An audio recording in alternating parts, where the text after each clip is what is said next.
disrespecting Slovenian. I thought it was Slovakian. One of them Slovenian, one of them Slovakian. Or Serbian. Man, don't Your video good though, right? Luka, man. Who you? I guess you was talking to G. Yeah. Oh, my shit still ain't on. Hold on, man. Oh, no, I'm assuming. Big buddy.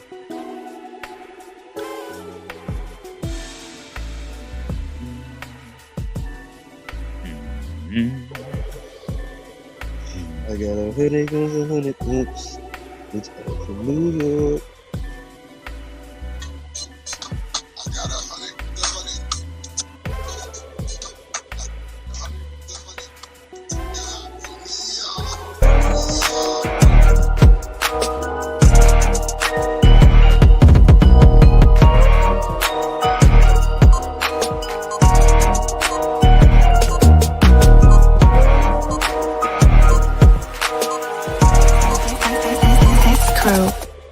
And like that, we are back with another Unpacked, presented to you by the To Be Fair Show and the GSH Podcast. It doesn't matter how you feel. Even you. Yeah. With that said, y'all see the guys. Everybody is here. And yeah. I don't know if we need to play lean back. I don't know if we need to play I got 100 guns, 100 clips. I'm from New York. I don't know. What's that Alicia Keys and Jay-Z song? Empire State. That's Mind. New York. But saying all that to say, we are talking New York today. It's a lot going on, not just the finals when it comes down to New York. We have the Democratic Socialist Mayor Zohran Mamdani. His approval rating is the highest. It's higher than Trump right now. And I think he's at like a 68 or something like that. 63, 68. It's one of them two. And he's been getting some things done. And it'll be a good time to talk about what that means. He also skipped out on a interesting parade. He signed a bill that told kids that they could stay up late to watch the finals. But New York has also had some other interesting things happening where, it's that boy Jackson Dart. He'll bring out the MAGA. He said his parents was Secretary of State. All these people served in the military. I'll let him tell y'all the whole story. And then again, we do have, this is adjacent to New York because of course, this is the melting pot where we did have a recent ruling that came down in South Carolina where unfortunately the kid that was thought to have had been stealing something from a corner store was ran down on by an Asian man and his son. And I don't know, the trial, some might say, went an interesting way. But before we get into all that, oh, my bad. I forgot to say Knicks, Spurs. In which, I don't know, right? When I looked away, the Spurs was putting a little belt. But I think that the hero's journey. Knicks up one. Okay, the hero's journey fixes in. We see the theatrics. Our boy Brunson got hurt a little bit, came back. And it's going to be interesting. So we'll give some predictions, some NBA talk. But before we do all that, y'all see the game. Everybody is here. G, talk to us, brother. What's good, everybody? It's G, host of the GSH Podcast, where we focus on family, friends, finances, freedom, and our future. Forget about everything else. Check it out wherever you get your pods. Just search GSH POD. Hi. All right. Beside him, you see him. It is a third of the To Be Fair Show. The host of the To Be Fair Show. Catch him riding with Benny the Butcher and Johnny P's caddy. Johnny, what's going on, brother? What up? How y'all doing, man? We got a good one lined up. Some unfortunate stuff happened down here at SC, but we'll get into that. But we up here in Charlotte, that's like Brooklyn South. It's a bunch of New York Knicks stuff going on. It's a whole bunch of Knicks fans down here. So orange and blue skies, man. I got Knicks in 5. Orange and blue skies, Knicks in 5. Uh, and beside him, you got that guy. They call him the mayor of Charlotte, or well, damn, I think the mayor of Charlotte just retired or something. Resigned. I think, Yeah, he or resigned. step down. Step down. Maybe pro temp mayor of Charlotte. The Spot governor is of Black, open. Africa's favorite, Governor. Mr. A Black TV. What's going on, brother? Yo, what's up, everybody? I'll be on camera in just a second. I'm just getting to the crib, getting settled. We But dig yeah, it. man, happy to be here and have some good conversations about what's going on in the world. Got you.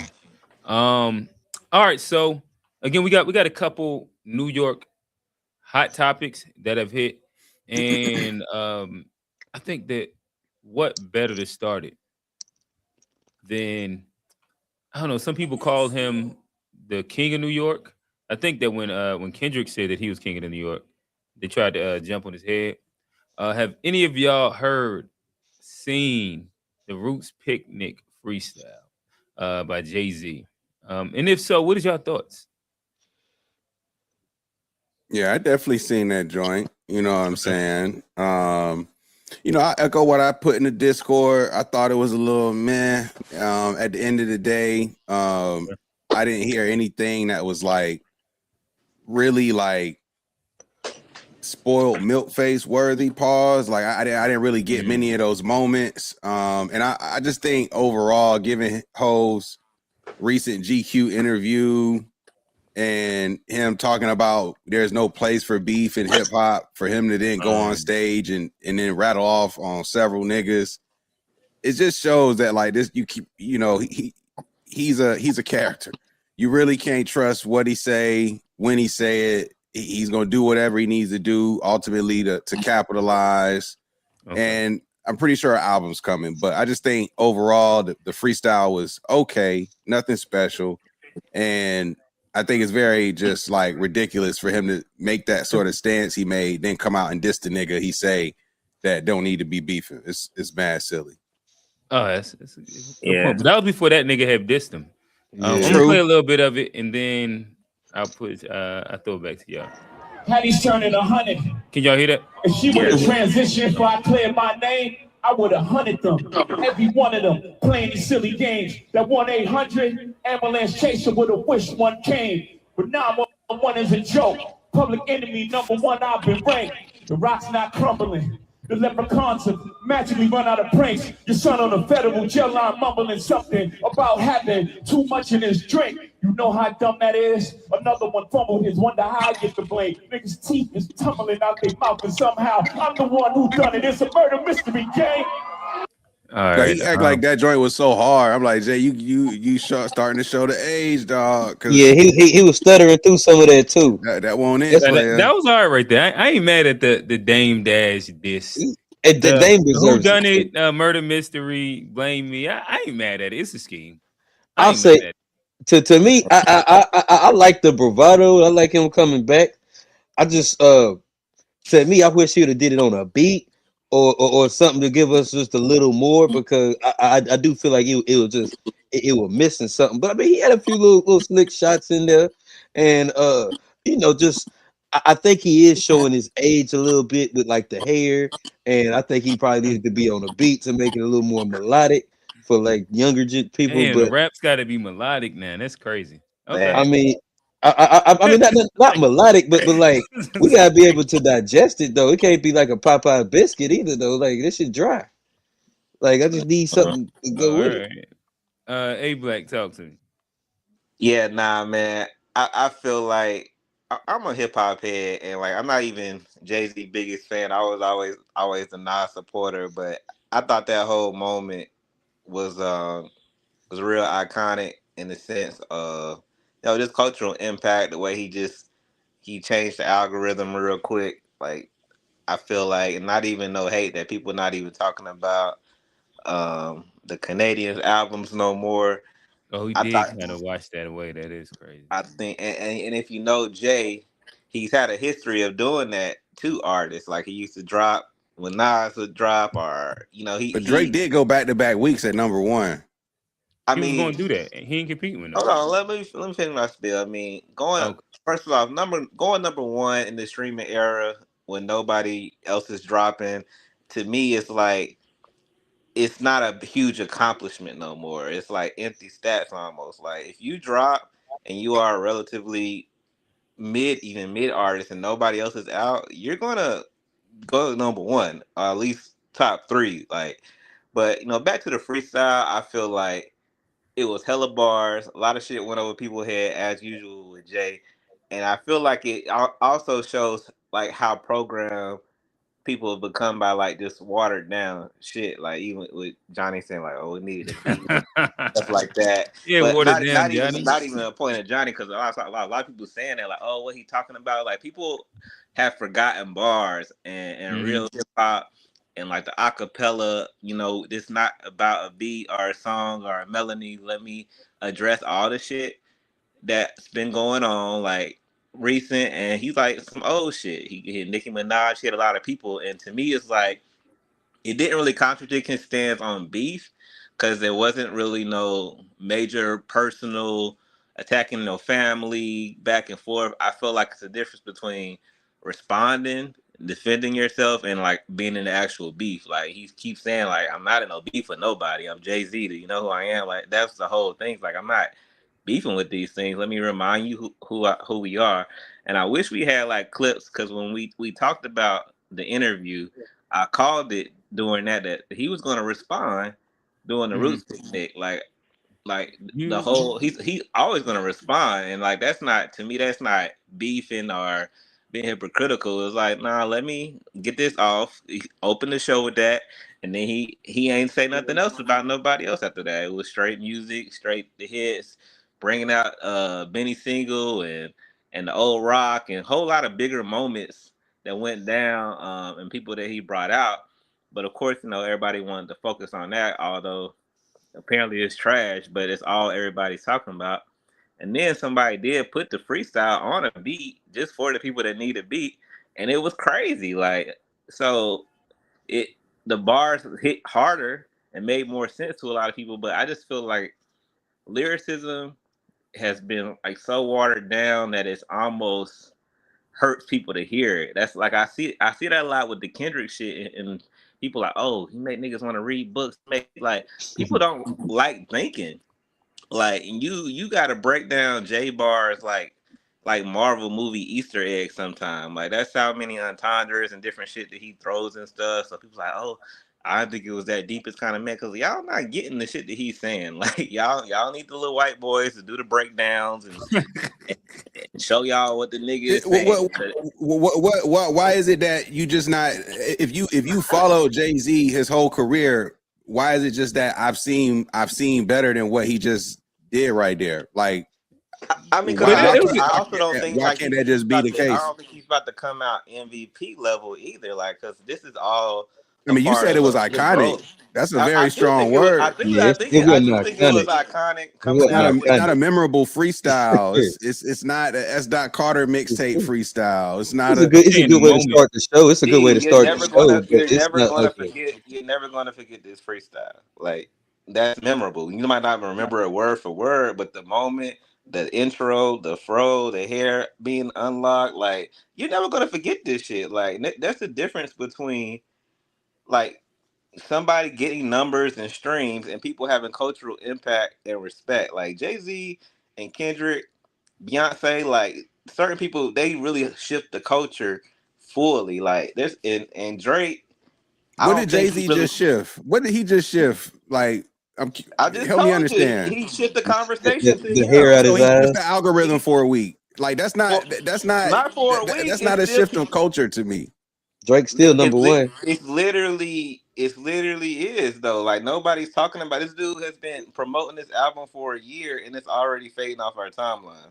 G and X dropped in a day and stayed number one for weeks. Like they've already showed the drop in this dude's stream at the first week is a historic drop because people listen off a trend see what he's saying, but I don't think people are really musically as fans for him. Like, if you're not really Bro, anticipating. I'm not even a Drake fan, and Iceman did over 200K second week. Most niggas don't touch 200K on their best streaming week of they. Bro, I'm people talking about keep in the throwing streaming out the era. numbers. In the current streaming era, your favorite G, rapper, Did you musician listen to usually Iceman ain't today? touching 200 plus in a Did you week. listen to Iceman today? I don't listen to music on a regular period. I'm saying, did you listen to Iceman today? Yeah, I haven't listened to any music today. Iceman. I haven't listened to any music today. Okay. I so you did. listen to Iceman. I listened to Iceman today. All Drake supporters do is start throwing out numbers. He did this first week. First off, you can't even prove these numbers. Like, where are y'all niggas counting and tabulating? Y'all just take little graphics and memes and Spotify record broken. We don't know none of this shit is real. All we can do is see the people. I'm outside last week and people did some. That's why I told Q. I thought Q's status was funny about Carisha. I saw the difference when Spin That came out and the damn Make 'Em Know, Make 'Em Remember shit was on. There was a huge difference at the party between the two tracks. Like, and this dude was supposed to be running the summer, and Carisha got it's Spin That, Carisha. and she got the verse on the Baby song was also the song of the summer. But to say Jay-Z just shifted the culture because he changed the topic for a week is not. That's a huge overstatement. He didn't shift anything.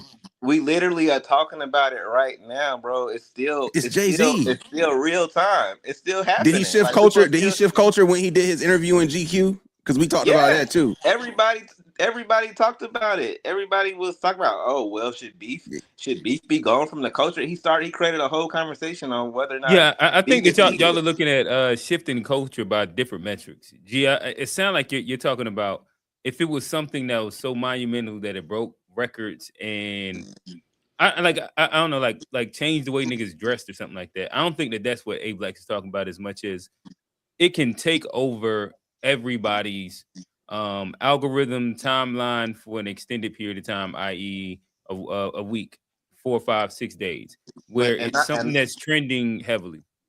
And not only take over the timeline, but a lot of people can do that. Take over the timeline away from people, from the person that people are saying is the best rapper in the world or the GOAT for a lot of people's GOAT.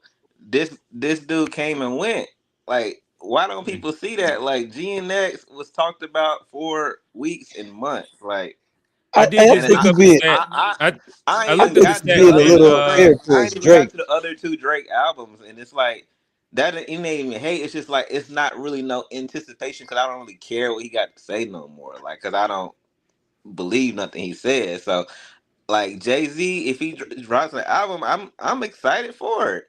And like I said, I'm not the biggest Jay fan, but I'm intrigued. Everybody will be. Yeah, I looked up the numbers. I think that the difference between Kendrick and Drake's second weeks is like 30,000.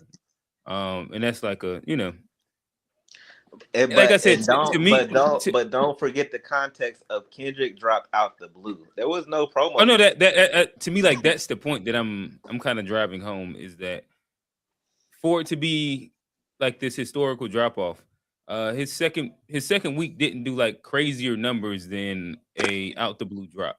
When you look at something that was built up to be number one, like the rollout was supposed to be pretty much a year, and yeah, like he has these crossover fans. This is a commercial album. He's supposed to be big pop guy XYZ with this broad fan base, and in second week to be within 30K of Kendrick is interesting.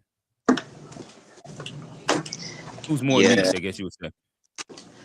Yeah, I just feel like musically and as far as music appreciation, some people are interested to hear what other people got to say. Like, I feel like if Drake didn't come to the angle of I'm still responding to beats, I'm still responding to people, I think it would have did better. But that's just me. I feel like him still kind of holding on to that stuff. And now you're talking like Iceman did terrible. Like it's like the framing of it is kind of crazy. Like you're talking like as if Iceman didn't do numbers. It did very well. He's beyond the numbers. Gee, like the dude wants respect. But like, what's the measure of doing well? So what's the measure of doing well? Like, help me understand. Like for one, I remember when Drake used to drop everybody's IG captions was his lyrics, everybody's stories and posts had his songs. I and see stuff. that everywhere on social media. Everybody got a Drake song on their shit. I hear Drake on every reel. I see it, the captions, and I see The that in real R&B time. joints. I see it with All girls. the baddies got it. I see it with light skinned niggas. I see it with hoe ass niggas. I don't see it with everybody. That's who it's always been with. That's who it's always been with. Drake used to have everybody. Like even if Man, you was hey, but I think you creating a narrative that's like just wasn't quoting Drake you on your Rob Parker is what you doing. You trying to really take a far position at the end of the spectrum. Pause. When in reality, the album, like you can't say it's just fell off the planet. The singles are doing well. The album itself is doing well. And he dropped 3 projects in the same week. You like, so it's like there's a lot of shit going on. And again, I just don't think that this shit is as iconic of a moment as you trying to give Jay-Z credit for. He's on the list of Jay-Z moments. Like this doesn't even rank as one of his like top tier moments to me personally. And following his career, this is very much like it was cool. It wasn't trash. I'm not saying it was ass, but it was cool. Like the disses were very like surface level disses, like responding to what people say on social media. This wasn't like old school Jay-Z. I ain't gonna lie. It took me a second to catch the Nicki Minaj shit, and I was like, oh shit, that's aiming at Nicki. Because but it's very like it's not lethal. It's not like you're not twinkle toes. You're breaking my heart. Like you're not really having that lethal Jay-Z like I got you sort of like moment. I think that your teeth fumbling out your mouth or what that to me that was one of those ones. That was Dame Dash. I call that low hanging fruit. Dame everybody been crying Dame for his teeth falling out. The Dame Dash shots was good. It got the reactions, and it had Dame in his feelings. Yeah, I just thought the bars was low hanging on Dame. Pause. So funny. But the nigga can't keep his name out his mouth. I get it. I don't disagree. Keep my name in your mouth and your teeth falling out. I got to make it rhyme. Nicki at Barbie, right? So he was able to get that off without saying her name. Nicki the Barbie. So he said, "Your Ken," meaning her husband Ken, can't pick up his own kid because the child molester shit. Like that ain't dope to niggas that he was able to reference the Barbie without saying her name and take a shot at the husband. It's cool. That's what I'm saying. It's cool. It's not iconic. It's cool. It's not. It's not like it's cool. like you don't think Jay-Z's clever enough? Like it's not that crazy of a. Like to me, it's just cool. It's not. I ain't gonna lie. That is way better than that slap together bar that Johnny was trying to present. Hey, but I'm saying, but if y'all gonna pick on that, it's not that much better. It ain't that much better. It's actually like we can't better. Like I mean, but it's still mid though. But you act like don't let him bait you, Johnny. He trying to bait you, Johnny. Don't let him do it to you, Johnny. That bar's not mid at all. Yo, what do everybody say Jay don't do in the studio? Oh, to my right. Okay, so let's say that was a genuine freestyle on that stage. That don't boost it up a little bit. Nigga, no, he had that written just because you don't write it, don't mean you don't script it. That was not just off the top of the dome, like as if he didn't think about what he was gonna say. But that's not literally everybody experience. There is no pen and no paper with the dude. He's doing this in his head, and he's freestyling. But they rehearse and they practice. I think that was prepared. But Black, there's a difference between just literally freestyling and not writing. There is a difference. I'm just saying, hypothetically, if we find out he didn't write at all, and that was literally. I know he didn't write. Black, he never writes. But there's a difference between freestyling, impromptu, and just off the dome speaking something that you prepared. He prepared for that moment. Crackers like that. It was intertwined with the set to where it ended with him going into one of his classics. Like that was a very much planned and rehearsed moment. They practiced that. But I don't know if it was intertwined. It was literally open. Yeah, it ain't practiced. But look at this. You don't know how you didn't peep how he ended the verse and then how it rolled into You don't know? I mean, I think you But can have I your think he first had to do song it twice speed because up. if you heard him during the freestyle, he actually said, "See, this is why we ain't rehearsed the freestyle." He actually like referenced it within the whole little thing. If you was He talking listening. about he was talking about Questlove. Yeah, I think he said something about Quest. I shouldn't fuck with him, and then he was like, no, but not that. He He introduced him did to have a Jaguar, bar right? about Quest because he introduced him to some fuck nigga. But Jaguar, right. but he also stopped and kind of broke character in the middle and was like, y'all see why I ain't introduced why we ain't rehearsed the freestyle. And that's also to me at the end why he repeats the bar so that they know to go into it. Because he probably gave him like a signal, like a sign, like I say this. Okay, this is when we drop into it. Even if that's fair, the way that was written was to go into his set. So I just say it wasn't an off the top freestyle. Jay-Z knew what he was gonna say, and he knew it was gonna lead into that intro song for the everything. So I'm just saying it's not an off the dome freestyle. We don't got to give him that much. Like to talk. I think that's a good way to start a show. But we talking about like it's some crazy diss. It ain't that. It ain't. Did y'all hear it on the beat? Did y'all hear that freestyle somebody put on the beat? Y'all mean put that in the chat? Yeah. Throw that into the chat. We'll play it. But that's the thing. It's like I'm not on Johnny's side there as it relates to like his flow. Like that's what he does. He has a crazy pocket pause. Like that's what Jay-Z do effortlessly. That's a crazy pause. Also. Hey, I don't think you can say niggas got a crazy pocket, but if but if you a real whole fan, you know like that's what he does effortlessly. Like the flow is stupid. He can go in and out of different flows, rhythms, like cadences. He can do all of that. It's all right, bro. No, hold on, time out. I'm not hating. I just said it wasn't my favorite Jay-Z version. I would have rather him did a real. You just said you wanted it to be melodic and shit. I said I needed something else because I didn't. It was okay to me. But you said that it wasn't on beat, and he was just. I did not say it wasn't on beat. I didn't say that. No, you referenced to like. I said I would have rather heard it on a beat. I'd have rather heard her actual because song. It was what? Because it was just okay. It was just you talked about like it not being structured. I forget exactly how you put it, but that's why I just didn't like. It's not my favorite Jay-Z. Jay-Z is really good, and if you compare it to other Jay-Z stuff, I think you can tell his age. You can tell he's falling off. You can tell he's getting up there in age. That's what I said. But like, it's not terrible. But we acting like he ended him like it was like his takeover or something with Ethan. And then I don't even want to. I can't even say he's falling off because once you pass the freestyle, he going into his classics. Like he's rapping them fast flows with no stutters. Like I don't know if people watch the full show, but it ain't no fall off from the dude. Like he was still rapping his shit, no lip sync, and he doing the fast flow Jay-Z's, the old Jazzo shit, like blah blah blah blah blah. Like he's going in. It's all right. Johnny just hating. Johnny don't like Jay-Z though, so it's all right. Y'all trying to make me a hater. I just said it wasn't my favorite Jay-Z song. Damn. All right. This is gonna be.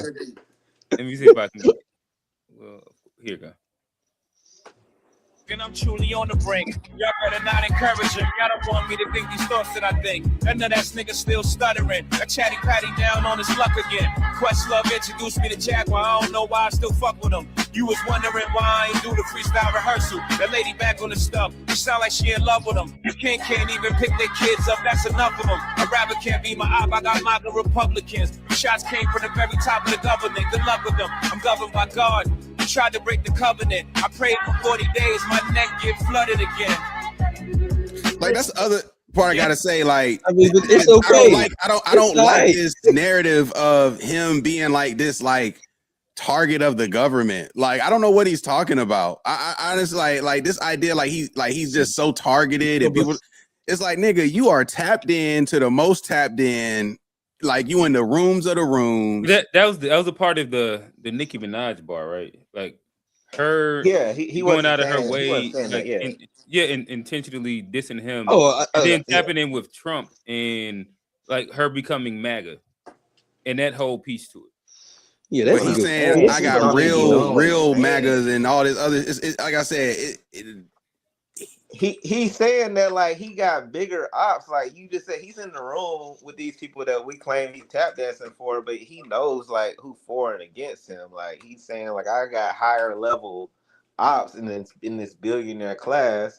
MAGA Republican still goes with Nicki and shit, but he's saying like I got bigger ops. Like we all think everybody like, oh, Jay-Z is sellout and shit, but to be in the room, to be at the table sometimes, you gotta be a chameleon, and nobody knows more than the people that's in the room what they up against. And that's what I got from it. He's like I'm on a higher scale with bigger enemies. And that's what I'm saying. I don't agree. Like I don't think he has bigger enemies. This nigga does very well. You think all white people, all white Republicans bigger? want Jay-Z to win? They all want him to run the NFL and all of that? No, Jay-Z's doing well with the NFL. Like I'm not gonna cry for Jay-Z because he doesn't own an NFL franchise. Yeah, like, shit, damn. I guess like that even gives like he got a Rock Nation deal with him though, don't he?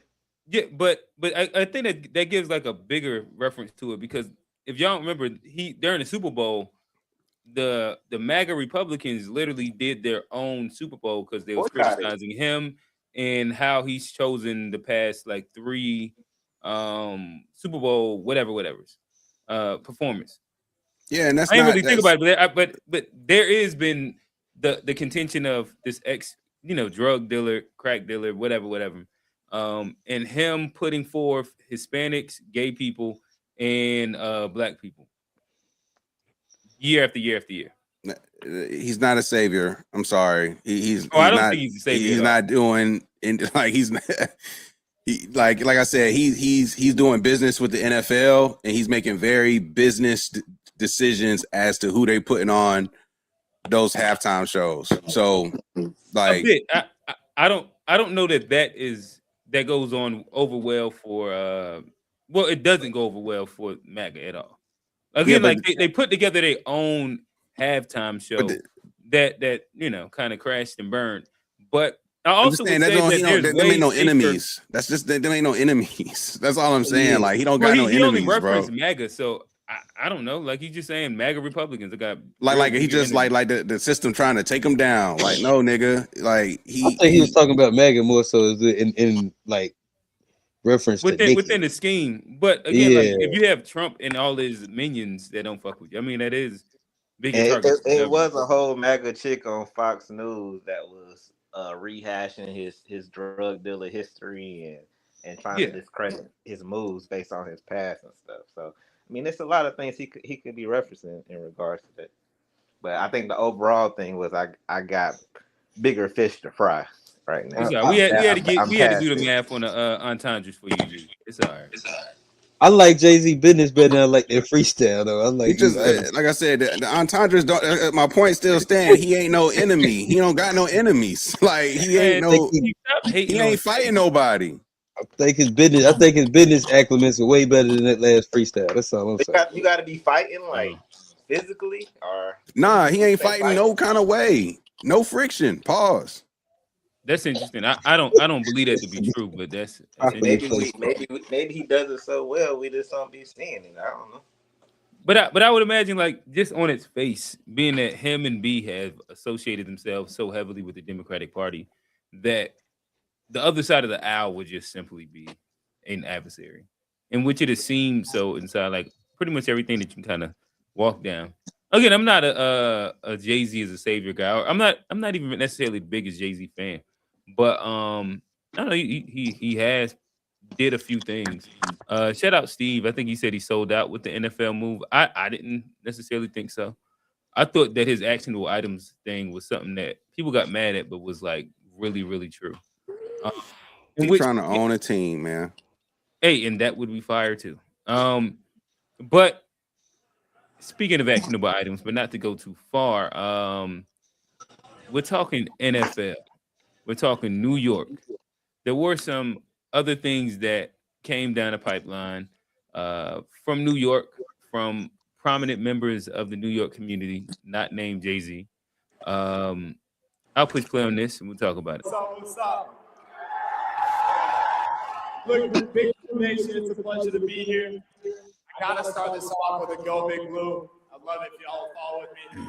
Go Big Blue! Go Big Blue! Go Big Blue! Go Big Blue! What an honor, what a privilege it is to be here. And without further ado, I'm grateful, I'm honored, I'm pleasured to introduce the 45th and 47th President of the United States of America, President Donald J. Trump. And I'm proud to be an American, where at least I know I'm free. And I won't forget. Gonna look like the Grim Reaper, boy. He's gonna be a future Hall of Famer in my book. Thank you. Oh, Right. A lot of talent. A lot of What's talent. up, what's up, what's up? Oh, it's That was belt fire. on the game. Hold on, love I played this country. last. I have extended family members who have fought in wars. I have two uncles who have retired from the Air Force Academy and served themselves. And I even have a great grandfather who served as Secretary of Treasury at some point. So the president position has always been a position that I've well respected, regardless of political affiliation, regardless of political party, and my intentions were just that. I also understand in this world, politics can be a sensitive matter, a sensitive topic. I also understand that I am the quarterback of the New York Giants, and that involves a lot of responsibility.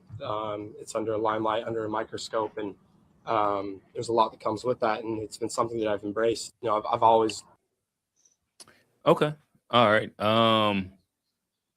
Fellas, I'll toss to y'all. What are your thoughts? Should there be an issue with him introducing the president of the United States? 55th, 45th, 47th. Johnny. oh, I mean, I think people kind of made a big deal about this. I mean, he went to school in Mississippi. Okay. Ole Miss. Ole Miss. He a white boy. He probably got paid, you know. And like, I mean, he just introduced the president. Like, I don't understand. Like, I don't necessarily see the big deal. I think like his teammates got a right to, you know, if they don't agree with it, they can talk about it. But from my understanding, it's already been hashed out, and like, you know, there's even an understanding from the locker room that like, and they're good moving forward. So I think like the public has made it a big deal, but I think, you know, inside the locker room, you know, it's they cool, at least from what I've seen. Speaking of inside that locker room, blue-eyed white kid in a black Muslim religion It's new funny. and showing the world that we can come together. We can happen. We don't have to see everything. Everything doesn't have to be viewed in this perfect little snow globe. Everything doesn't have to be perfect. But we have to support each other. We have to promote love, because love is a stronger feeling than hate, and eliminate these unwanted opinions. Everybody has something to say, but how many people are willing to act? So first off, I want to say that some things are bigger than football. This is one of those things. Jackson is one of our leaders. He's the face of our franchise. He not only represents himself and what he does, but he represents all of us. And that goes for anybody who wears a Giants uniform. But if he chooses to align himself with a man like President Trump, it's my responsibility, based on what I believe and what I stand on, to not only show my teammates that I'm against that, but to show the world. That doesn't mean that we have to spread hate. It doesn't mean that me and Jackson hate each other or we have beef. I sit next to Jackson every day. Every team meeting, we close, we talk. And as long as we make sure we got the same goal as a team, our goals align, which they do, and I feel like that's all that matters. So I understand that there's probably going to be questions that involve off the field topics. And for that, I have a statement, and I hope I can answer as many of those questions that y'all may have. I asked that we can talk about football after that, and I hope that we can understand and respect that from each other. You know, obviously, this was a unique opportunity. It's being asked and given the opportunity to introduce the president of the United States. My thinking was pretty simple, in the fact of I've always loved this country. all right. So, G, talk to us. Like, this is the thing, man. The NFL is a Johnny will do that. No, I won't. Yeah, you can do it. The NFL You know, has that's a him too. That's a guy. He wants you to I'm scream not his doing name. that, boy. Pause. All right. All right, my bad, G. the NFL as a brand has a way of like controlling players and really like putting the team and the shield first and all this type of shit. Mhm. And like you can see it on so many different angles, whether it be like, for example, the Kaepernick stuff that led him ultimately getting out the league, and that whole kneeling thing that became a big deal, or even small stuff like the Giants when they were in the Super Bowl, them niggas went to Miami on a yacht, and why that was headline news because OBJ was on a yacht with the rest of the receivers and stuff. It's like the NFL, especially in a big market like the Giants, like in New York City, the Giants, you are going to get scrutinized just for living your life regularly. Like that's just what comes with being a New York Giant quarterback. Same thing goes like you quarterback for the Dallas Cowboys, you quarterback for the New England Patriots. Like you one of these quarterbacks for a major market franchise, you're gonna have the flash or the magnifying glass on you. And I just think that very tone deaf for Dart to go out there and do that, knowing that it's ultimately just gonna cause a distraction for the team. It's that whether it's a beef or not, it's a distraction. So and in the NFL, distraction is why Tim Tebow, Cam Newton, some of these other quarterbacks don't even get backup looks, not because they're not good enough, because you bring in too much of a distraction, and we don't want those distractions. So when you are a quarterback in the NFL and you are making those sort of things where it comes to like distractions to the team, I think most quarterbacks would be in trouble for that. So I just think it's interesting how this sort of distraction, I'm gonna be watching how this distraction plays out over time. But ultimately, I think that's what his biggest misstep was just not realizing that no matter what you do as a Giants quarterback, it's gonna be headline news. So best thing you can do is lay low and keep it cool. Y'all hear feedback on my mic, boss? I think Hey, Black. yeah, when I muted it stopped. But But see, I guess it's a distraction, but it's also the off season, and I think, I honestly think stuff like this is actually good for a team, especially early on. Because you think the last time the Panthers went to the Super Bowl early in that season, it was Cam Newton and Josh Norman duking it out, and then so a lot of times I think for football teams it can be uh more of a positive than necessarily a distraction because it's a big team and you get it's football teams are like 50 players, so it's way more of a just an individual thing when it comes to a football team. I think it's hard for like an individual beef to derail something that's that big. I think Jackson Dart jersey about to go platinum in these MAGA streets. Rural United States, they about to love them. Hey, speaking of, I would go ahead.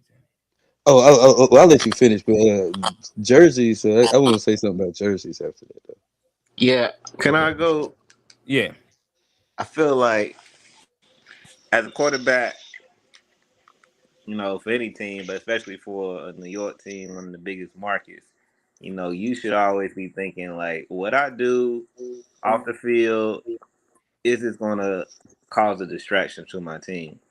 And I feel like, especially in the political scape, like it's different with players fighting and training camp and whatever that happens, but in this like real volatile political climate, I just feel like if I'm a quarterback, even if my family's MAGA and all that stuff that he said to justify, I want to stay away from this as a leader. I might stand with Trump, but I got teammates that might not, and just to not cause a rift in the locker room because they're going to portray unity like all teams do are supposed to do. Like, oh, we all good over here. But the fact that you got Jameis Winston spotting a bunch of sound like IG quotes up there, and You Got know, this you got blonde-headed the white man. you got the Muslim guy who basically came out, you know. So you put in those dynamics. You have this Muslim, this MAGA white guy. It's just like, as a team that ain't won in a while, and I'm a GM, I'm like, I don't want none of this. Like, and I don't know why anybody thought that was a good idea. And then you got the fan bases. Yeah, you're going to get that niche fan base of MAGA that supports Dart like they do. But you're also going to lose a lot of other fans. Like, and New York is the most liberal city in the country. Uh, you know, you got a Muslim mayor, so you already know what they stand for in that city. So I just felt like it was not a smart idea, but at the same time, he is going to benefit from his white privilege from being a white quarterback, and you know they're going to sweep this under the rug. But if this was a black quarterback at a damn Malcolm X rally or Black Panther shit or chilling with Farrakhan or Kanye, even like it's going to go left for him. So now it's just a matter of, can his talent outweigh the noise? Because now he got to perform. Just like anything else, no matter what you do, if you perform and you win, nobody won't care. But if he And not to don't mention, win, he be leaning in a black culture too. and that was my next point, was when he gave his explanation, that was as white as I ever saw him talk. Like, Yep. he was doing all the mannerisms and all the cool white kid shit then. So, you know, that was something, the first thing I picked up on was like, well, where's the cool Jackson Dart and all his little, you know, I'm hip mannerisms? Like, now it's He like, ain't I'm rocked the chain for a, that press conference. But see, yeah. here's my thing. Here's my thing with it. If it was reverse and it was a black guy, and say maybe it was Obama or one of our political leaders, would it be wrong for the black quarterback to go to a political leader? But would it be wrong for a black quarterback to go to a political rally for a Democrat? I mean, it just depends on the political climate. Like that, there's always been this thing of being invited to the White House and stuff, and we've seen teams decline in the Trump years. Third Like, we don't down, want it to go is to the White start. House because we don't want to be associated with that. You didn't see nobody decline going to meet Obama, white or black. Like, so But it's but just but, but like, I'm saying, but I'm it saying, depends. but I'm saying, like, but if it was reversed, we wouldn't want them telling us what we could do and who we support. If And it I was don't think. reversed, I would be saying the same thing to a nigga. Like, bro, you Yeah, got a family to feed, you got a team to lead. Why is you out here marching and cussing out white people, and you got five O linemen that's white or a white owner and shit like that? Like, a job is a job at the end of the day. Like, these niggas is not political That's fair. activists. They have high paying jobs, and we all go to jobs where shit and people we don't agree with, and so that's how I look at it. It's like, damn, like the quarterback did some fuck shit, but I gotta go to work at the end of the day. I gotta be professional, and that's the difference between being a professional.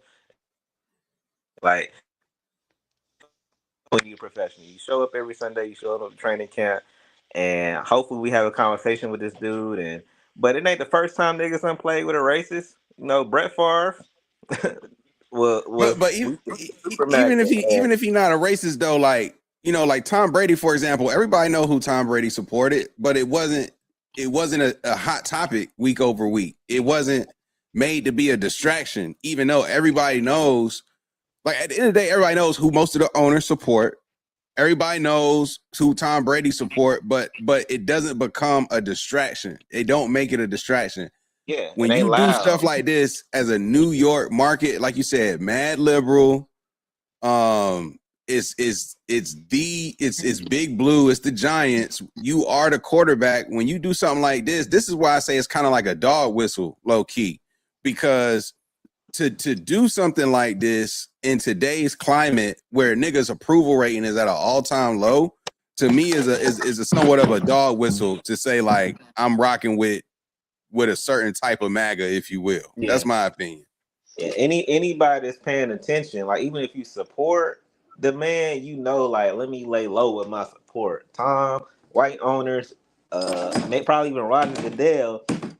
Your political views is like your sexuality. Like, we don't gotta know that shit all the time. Like, and you can still be and vote for who you want. It's when you start getting loud in public with stuff that you gotta answer to stuff.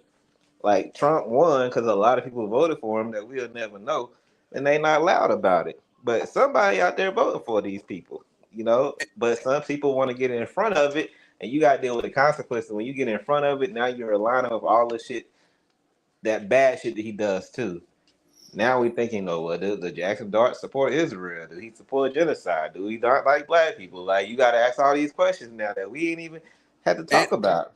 And you got niggas at the protest doing the team cheer, like you their own official business or something. Talking about go big blue, like nigga, don't bring up the organization. Like Exactly. we not paying your dumb ass to go here. Like don't be bringing up go big blue. Like that's what like.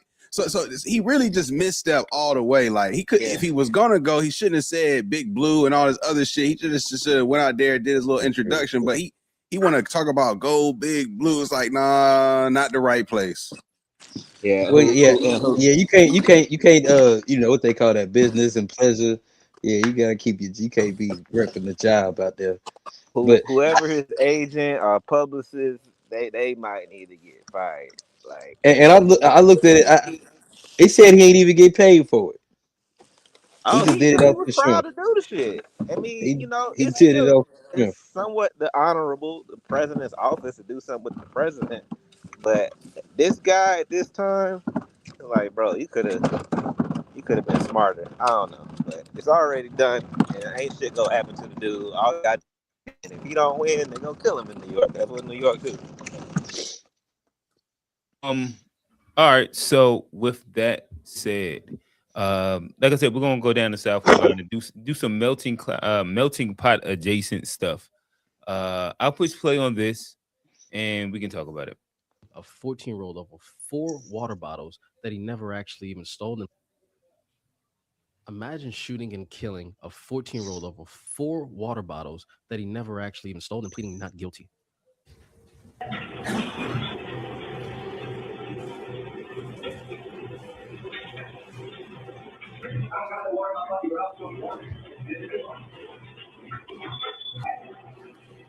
Now, the video is a bit quickly, but for context, they tell him to take his backpack off. He takes his backpack off. They follow him around the store. He goes to the refrigerator with the waters. He grabs the waters and he puts all of them back. And yes, it was proven in court that he never actually stole anything from the store. But despite him never stealing anything and telling the lady, I don't have no waters, this man and his son still chased him for 130 yards with the gun before even knowing the kid had a gun. So they already had intention of shooting him. Now, this is the interesting part.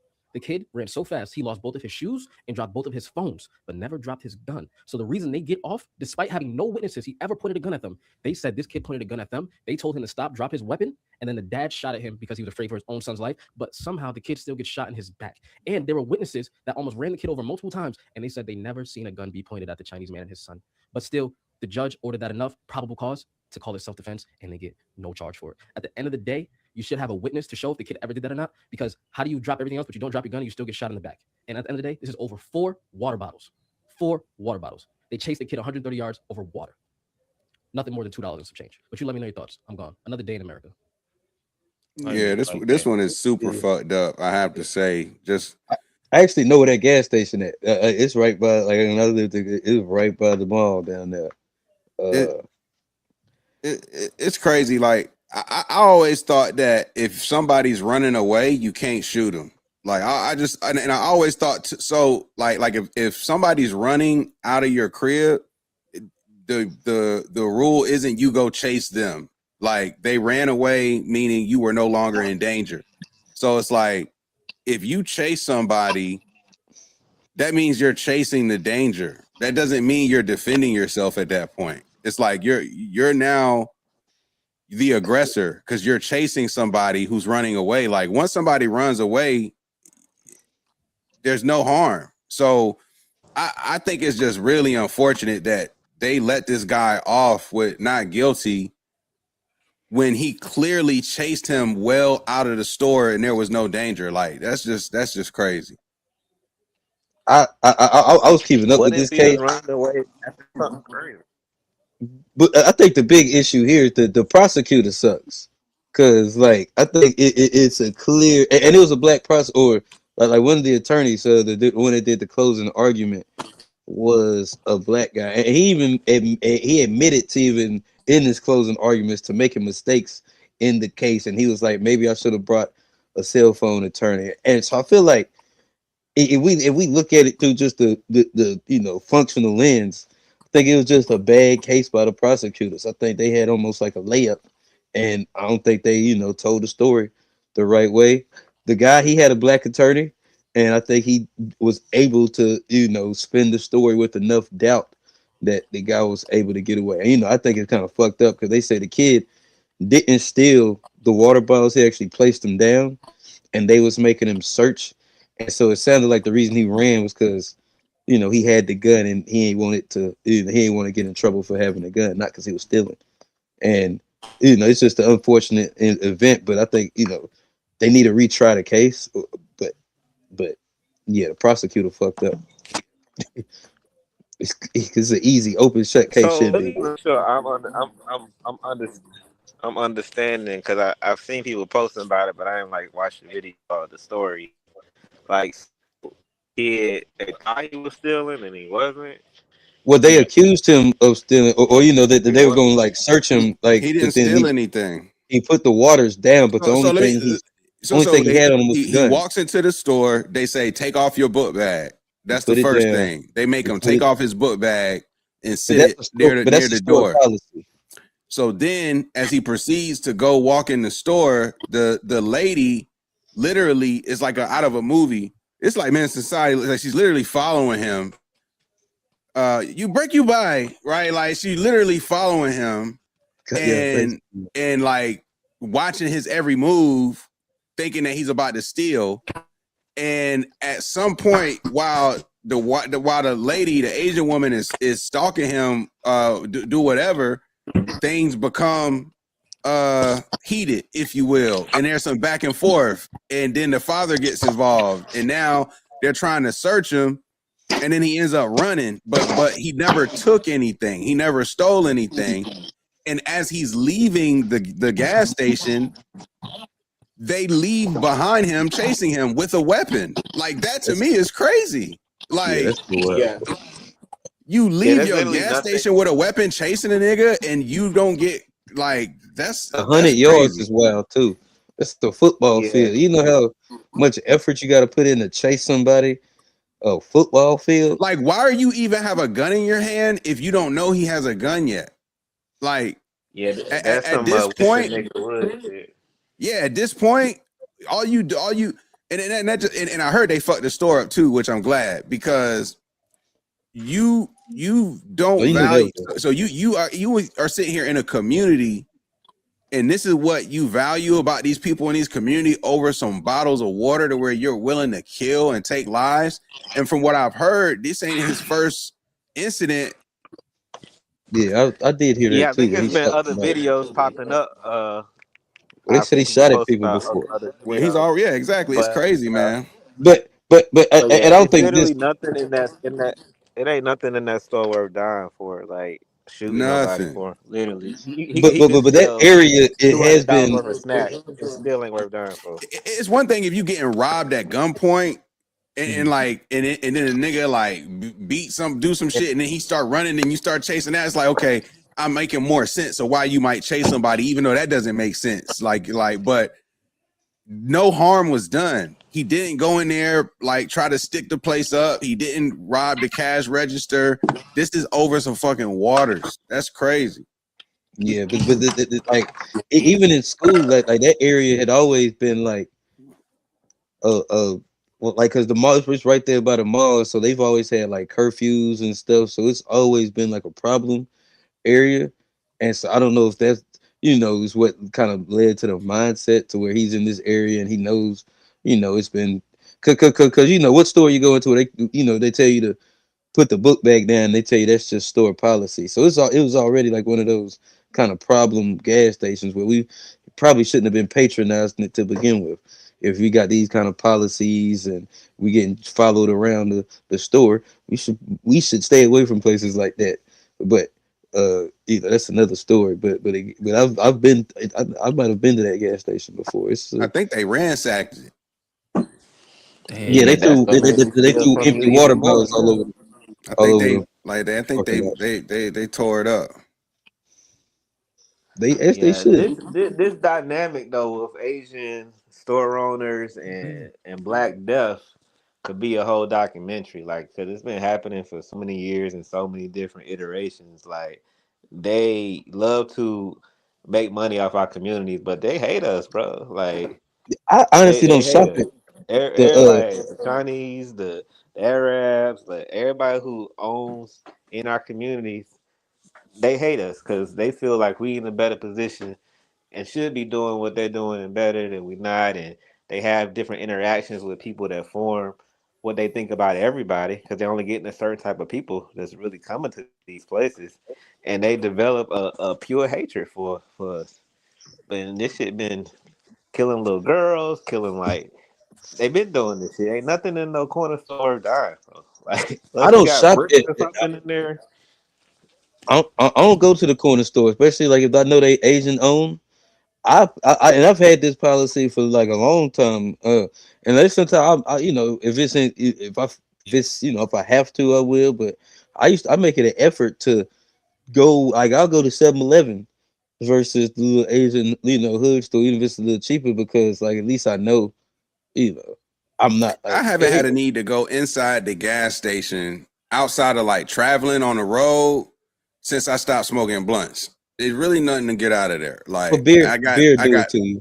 no. Yeah, beer and Beer. I get the QT I prefer to go to coffee, the I ain't gonna grocery lie. store for the brewskis. I'm gonna grab the QT coffee. That's a little too inconvenient though. The grocery store every time we need. QT coffee, Q. Yeah, they got listen. Them niggas got the little shit where you can try out all. They got a coffee bar. Yeah, it's a coffee bar. Them niggas done brought the coffee bar out. They got the hot bar and the cold bar. I ain't gonna lie. Listen, I go in there and I know I'm getting the medium, but I pretend like I'm trying out some of the hot shit first. I go to the cold ones. And then I leave out high on caffeine. I think I'm like, gee, I ain't been in the gas station in a minute. Like when I think about it, only if I can't pay outside and I gotta walk in there, I be mad as hell. I gotta walk in there. Gotta use the restroom on the road. I'm out of there. I'm a big snack. I'm gonna get a bag of chips, a little soda. Especially if I'm on the road, I'm always gonna go in and get a little snack. Yeah, the road is the exception. The road is the exception. Yeah, gas station should be too expensive, but I do find myself having to, just because I'm in a weird spot here in Charlotte where only snack spots that I can kind of go to near Camp North End is that Family Dollar, and that Family Dollar is the worst. I ain't gonna lie. Family Dollar snacks. I thought that shit was closed. They open and close as freely as they want to. I've never been there. This midday on Wednesday. It's never open, bro. And listen, it be zombies out there, and it's always people asking for it. Yeah, Family Dollar feel like the slow saxophone shit. Like, right. Every Family Dollar, that shit was closed, in and I gotta get out. Yeah, and I'll still even patronize them just off the strength. But when I can't do that, and then I had a tire that was leaking air, so I was hitting that QT for the free air every day. So I go in there and just have to go get a little. And then the niggas broke that around my way. They broke the free air. Oh yeah, niggas be out there about to fight for the free air and shit. I do at the right time and get aggressive for the free air. I ain't gonna lie. I quit going, bro. Motherfucker, bro. I cut somebody off. Take care of it. They won't put the hose back and shit. Can't motherfucker got out the car and shit. I'm like, shit. It's you gotta respect niggas' necks. You know how it is when you playing ball, Johnny. Hey man, you gotta be quicker than that, man. Look, I got shit to do.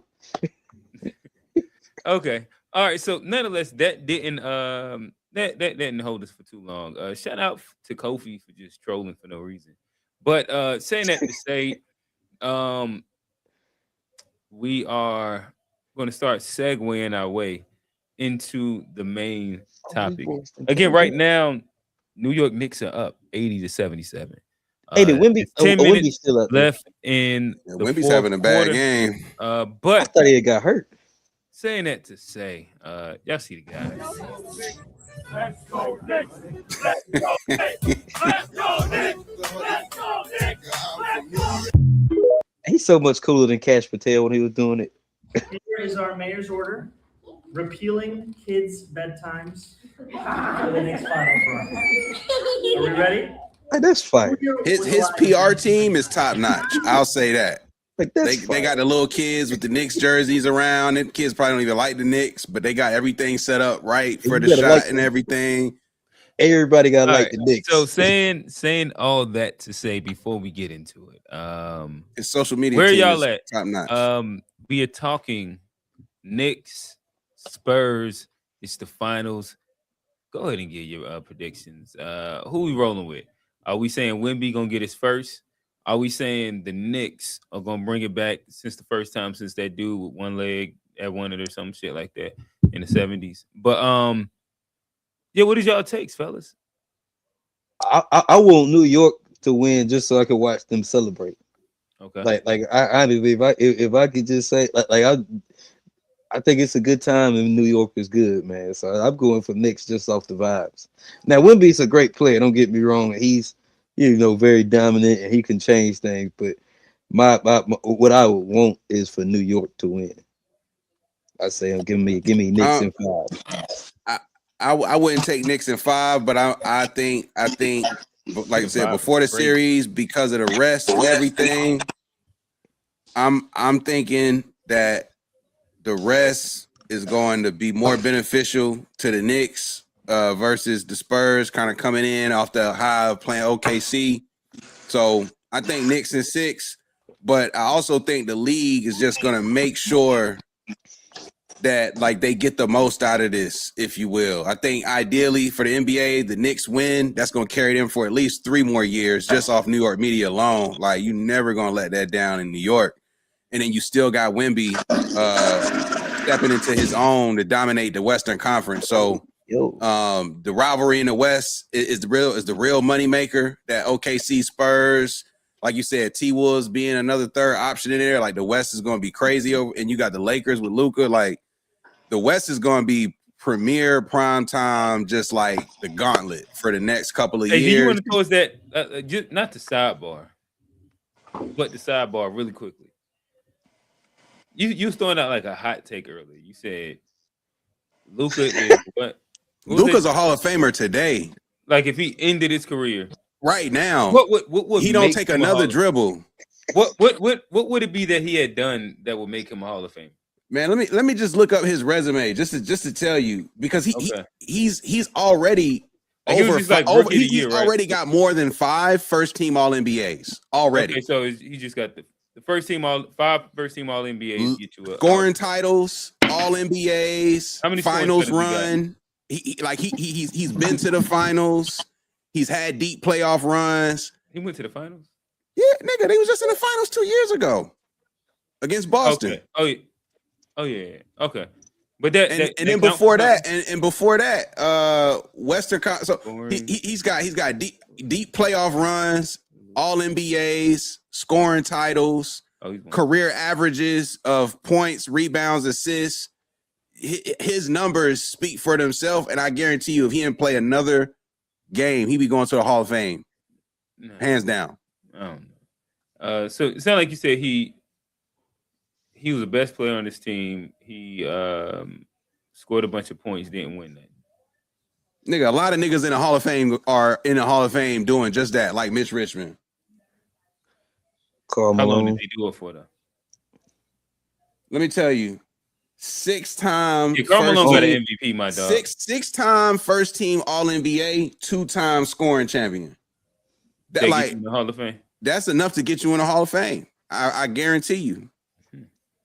They say he got a 41 to 47% chance of making it as of today. He's a lock. 41. Yeah, he ain't over 50. He is a lock. I guarantee you. Now they say the perception is almost a lock, but they say in all actuality it's about 41 to 47%. Yeah, if he keep it going, he don't gotta do nothing else. It is locked. That nigga ain't won nothing. First team All-NBA. If he never played another game, it'd be tough. Nah, do you know how many players? Everything's on. How many players? How many players got 6 get 2 more years? All-NBA? I feel you, G. If he get 2 more years like this, I can feel ask you. GPT and find out. Yeah, let me see how many.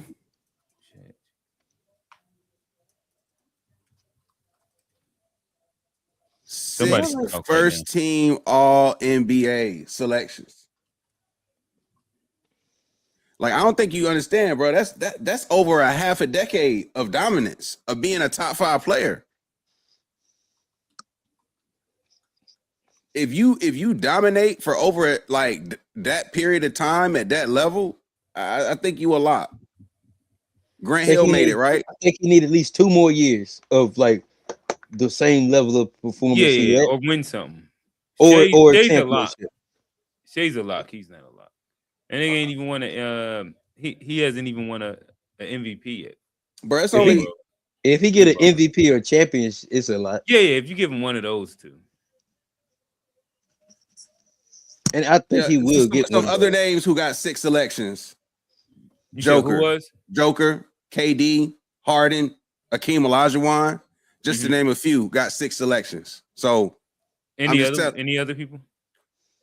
You just said just to name a few. George Mikan, and then some other guy named Dolph. I don't know. But there are some people who got more with 7, 8. You know, LeBron got 13. But what I'm saying is the fact that he's got 6 all first team all NBA selections, when you look at those players that got 6 first team all NBAs, they're all Hall of Famers. They were all champions also, though. This is true. Not James Harden. Okay, outside of him. But he got an MVP. He do. He got an MVP. He do. So I think he need one of those to go there. Yeah, But that's all we were You saying. don't need an MVP to go to Hall of Fame.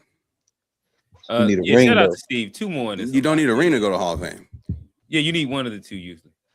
Y'all are tripping, yo. There's some bad niggas in the Hall of Fame without rings and MVPs. Y'all are tripping. You're probably right, but We they were talking about dominant Luka. for a longer stretch. It wasn't just six all NBAs did it. Nah, Yeah, them niggas didn't load manage. yeah, nah. I guarantee you.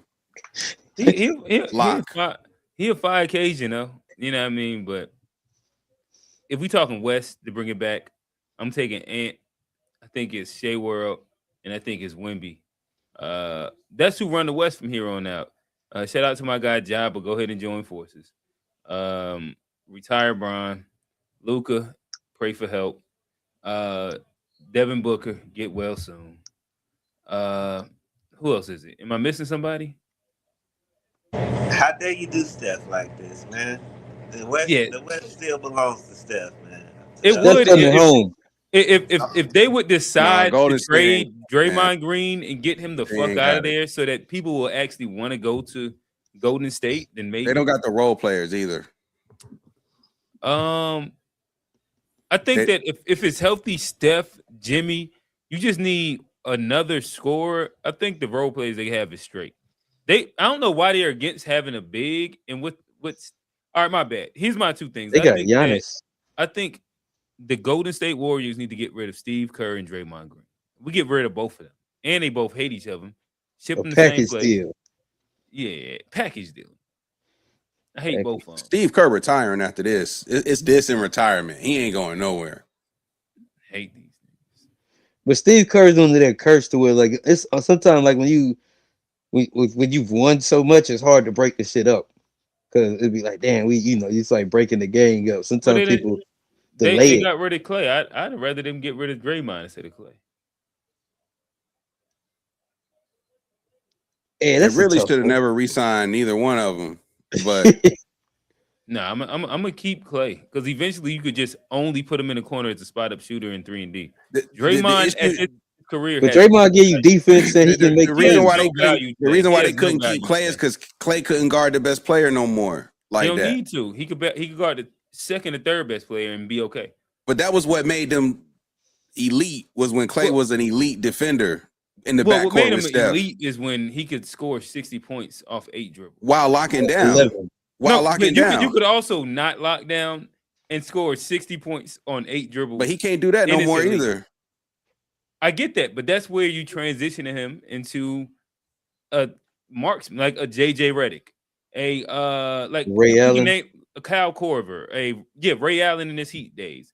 Like it's still a bunch of value in being a guy that can just run the floor, come off down screens, and shoot threes. Kyle Korver. I don't disagree that he's a valuable player, but given the championship level of the Warriors, he's not at the level for them to be championship players. You wouldn't. He can be a role player for him. He wouldn't be a main guy no more. That's why you would bring it. Like that's why you have to pay him like one. You got to pay him like one. That was the issue. He didn't. I'd have been cool with whatever Dallas gave him, whatever. Ain't nobody you else still, gonna play Draymond, man. Like they should have. Draymond. That's Little the boy, part that him. fucked Like, them. nigga, you want to stay or I think not? Draymond get like 25 a year too. Come off the Player bench. Too option. much. Too much. Like, any niggas that can score, man. He can come in off the bench, do the defense joints, but Yeah. he's done what he's done for so long. Enough players can come in and do what Draymond does. Niggas Draymond act should like, fall back like Haslam nope. with the Heat. Yeah, like Yeah. nobody can do it, but Draymond, like, nigga, all right, facilitate for Steph, back, let the nigga on that There's ball. We get mad it. niggas that could do that. Exactly. Like, we've seen you do it. Trade this nigga. He's volatile.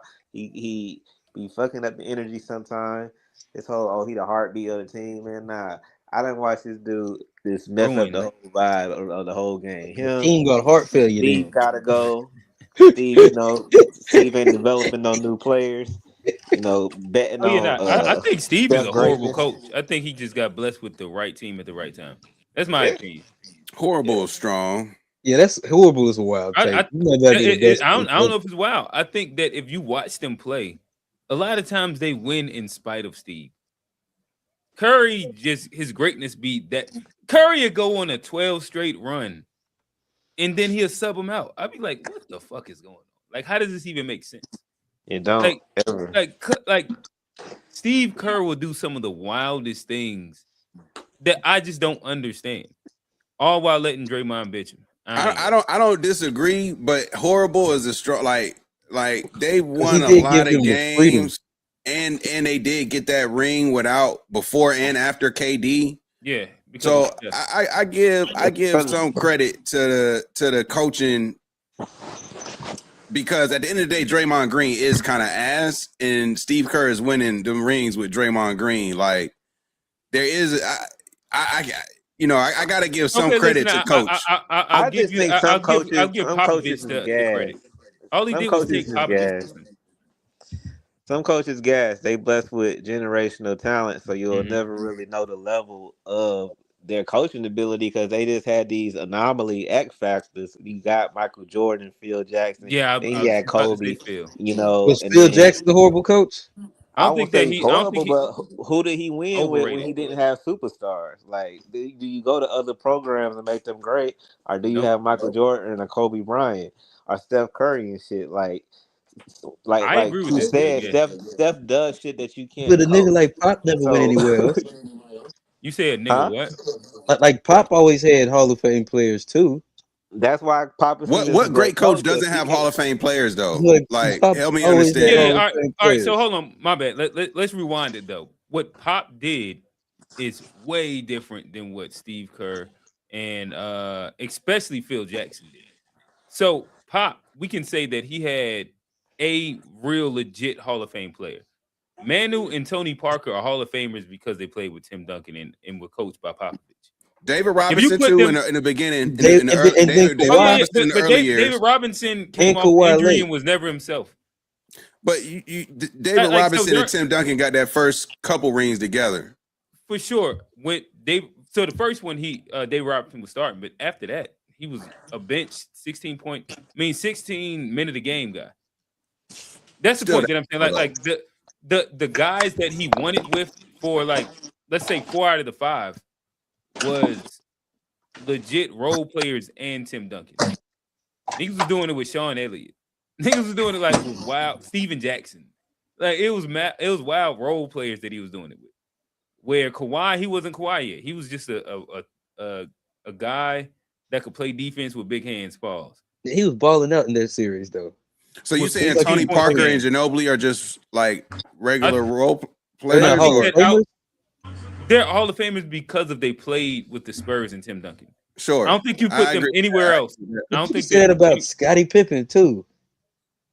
I think that Scottie didn't play with Jordan and Phil. No.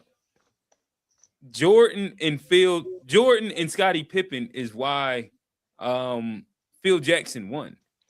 Pippen was the perennial like 3-and-D guy of the generation, long arms. He could do it. And then when Jordan retired for a little bit, again, he still carried them as a team.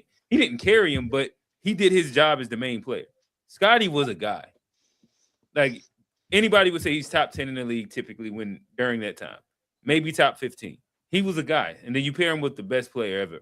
I mean, like you have 2 of the guys. again, Phil Jackson with Kobe and Shaq. It's not rocket science. But what about This one's Kobe and not rocket. Powell? What about Kobe and Powell? And Lamar Odom, It's a little bit different.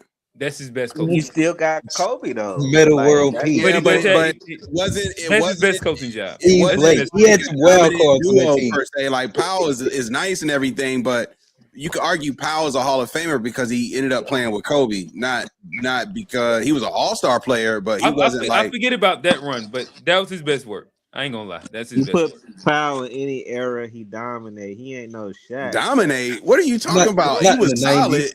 He was Not in the good. Powell 90s. in any era, he'll dominate. Nah, I don't know So about I dominate. think that he's gonna do good. I don't know dominate. He's an but All-Star. He'd But be a he's- role yeah, he- player in a lot of eras. What? Nah, Pau Gasol's but an all-star. Yeah, he's not gonna be a role player in any era. I think that's just like hyperbole. Arvydas Sabonis came in and was an all-star at 35 inside the 90s. We got Powell's an All-Star. I'm not going He's to gonna be an disrespect Powell, all-star but in he's every not a single dominant 1-2 like Shaq, Kobe, MJ, Scotty. Like Powell's not necessarily a consensus top 10 player in the league. Bloody. Nah, definitely But not. he'll be a top Bloody. 5. Yeah. As far Top as 5 centers big, go, maybe. Yeah, Yeah. every time. Yeah. as far as He centers just go, did everything he's else. consistent. You know, as far as what you need, that's all I'm saying. Like he ain't no transformative player, but he cool. But I ain't picked my pick with Spurs in New York, and like I really I like both teams a lot, but like Wemby, man, this nigga special, man. He Michael Jackson. I feel like and Iceman. he got this. He got something about him. But I like Jalen Brunson too, because Jalen Brunson just like a hooper. Nigga, just it don't matter who he playing in the world. He's just one of the niggas you can take any part and he just hoop on anybody. Little short, Like, chubby. just like, Bulldog. what is he doing? He Just a hooping on bulldog. me. So I like them both. I think it's a Pluck. win-win for the league. Either way it goes, you got the New York market. You got the new potential face of the league with Wemby. So for the league, they can't lose for really. It's a win-win situation. Nah, I'm getting my Wemby jersey this offseason. I'm telling you that right now. Gotta if he get Even it. off the L. Gotta if he get wins this one, off the L. Pause. Nah, if he win the series, I'll get the jersey. I'm copping the jersey And I regardless. ain't gonna lie, Gotta do it. Nah, his number is if, number if, one. if That's Knicks the fly win, I number. want a Brunson jersey. That shit I gonna might go have to crazy. get that too, Johnny. I'm If not gonna lie Brunson to you. Knicks I'm not win, gonna lie if to you, John. I Brunson might have to get a go Brunson. crazy. I might have to get a Brunson too. I might have to. I might have to. Brunson will go I crazy think if they get a ring. Them That's joints why gonna the sell league- out. They gonna be tough to get because them Knicks fans everywhere too, boy. Yeah. Yeah, I But think that's I'm not why, mad at that. A Brunson would be fire. I'm not gonna lie to you. Like that's what I'm saying, man. The 1 or the 11. At Yeah, 11. that's why it's a win-win for the league, man. Because it's like you really like everybody in this series. I feel like it's kind of refreshing. You go get new champion. Although the Spurs have been to the championship a lot in the past. Somebody had that stat in the last 10 years or since in the 2000s. The Spurs have been here a lot. Yeah, that's just what they do. Yeah, the Knicks. It's been a while, so I think either storyline gonna be good. If Wemby win it this young so soon, that's gonna be legendary for him. The Knicks win it. Jalen Brunson finally getting New York on.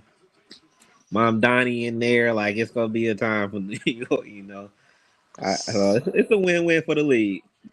Oh yeah, New York will be a cool place to be right now. For them first couple home games, like that's gonna be one of the most electric places in the world. So you got two teams people want to watch. Right? I think a lot of people wasn't really excited to see OKC. Like that's sour their viewing of people like their game style and how they play. All right, but people like both of these teams and how they play with New York and the Spurs. So Yeah, I dig it. All right, so And both got black coaches. Shout out to the black coaches. We're 1.5. Mike do Brown out we there. count? Do we It's count the 1.5. mulattoes? Is he a mulatto or is he just a light bright? He gotta be mulatto. He be screaming like He might just be one of them like Southern Virginia niggas, man. You know what I'm saying? He half Steve, go FBA. ahead and do the math. Let us know what it He is, half man. FBA. Is he real FBA? Half FBA? He might Nigga be might one of them be Creole. He might be one of them FBA. Creole niggas or something. Hey, he might be like 47% FBA. he got the expressions. He got the nigga expressions. They be yelling on the sideline. Wow, that's new. Me and my Wait, girl wait, asked wait, the wait, other wait, day. wait. She was like, "That And New York's head coach is who again? Mike Mike Brown. Brown. And this is why we gotta stop it. Like with this whole LeBron ain't never been coached by a good coach before. Mike Brown done won coach of the year at a spot. He done took other teams to the Now, championship. you gotta stop Like that. we Mike Brown's gotta all right. stop it. Man, you bro. got you gotta relax We got because like Mike Brown was a maybe was a possibly the rookie best coach. coach when LeBron had him. And then you take Spo. Spo is possibly the best X and O coach in the past 20 years. All these guys were with Bron. We just gotta chill. That's all I'm saying. We can get into politics or something. I'm just saying we just gotta chill. Gotta chill. Mike Brown had the Warriors hooping when he was with the Warriors. Right. Listen, that's all I'm saying. That's when he got good. But saying After he all hung that out with to your boy say, Steve Kerr. okay. Pulling me out from Siena today, and it's up in the state of New York. And if you want to guess who has the highest favorability rating and approval rating out of every elected official in the state of New York, you would be correct if you would say that it's the newly elected New York City Mayor Zohran Mamdani. With a 68% approval rating, it was higher than any other official who was polled in the Siena poll. Now, you should have known, though, if you've been watching social media, that he must have been really popular because the right-wing folks out there who don't like him, they were posting pictures of big, huge snow drifts as well as garbage on the street. Well, folks, they said this is what happens when you elect a Democrat. Well, this is what happened. There was the biggest snowstorm that New York had seen in many, many years, and it was trash day, and there were bags put out there. The streets had already been plowed. They were just waiting on the trash trucks to get there because they had a hard time getting through before the plows did.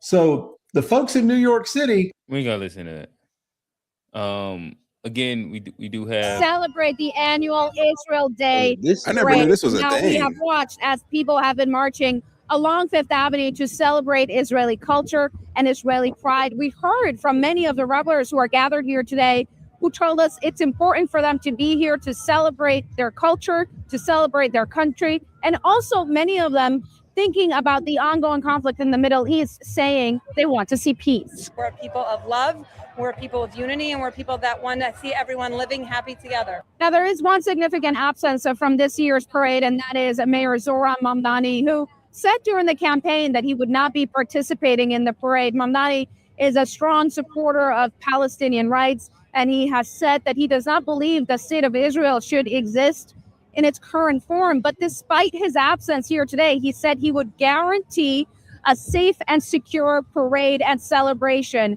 The NYPD has been out here in force. There is a significant police presence, not just along the route, but also the surrounding streets, including from the NYPD's counterterrorism unit, making sure that this celebration can go on without any disturbances.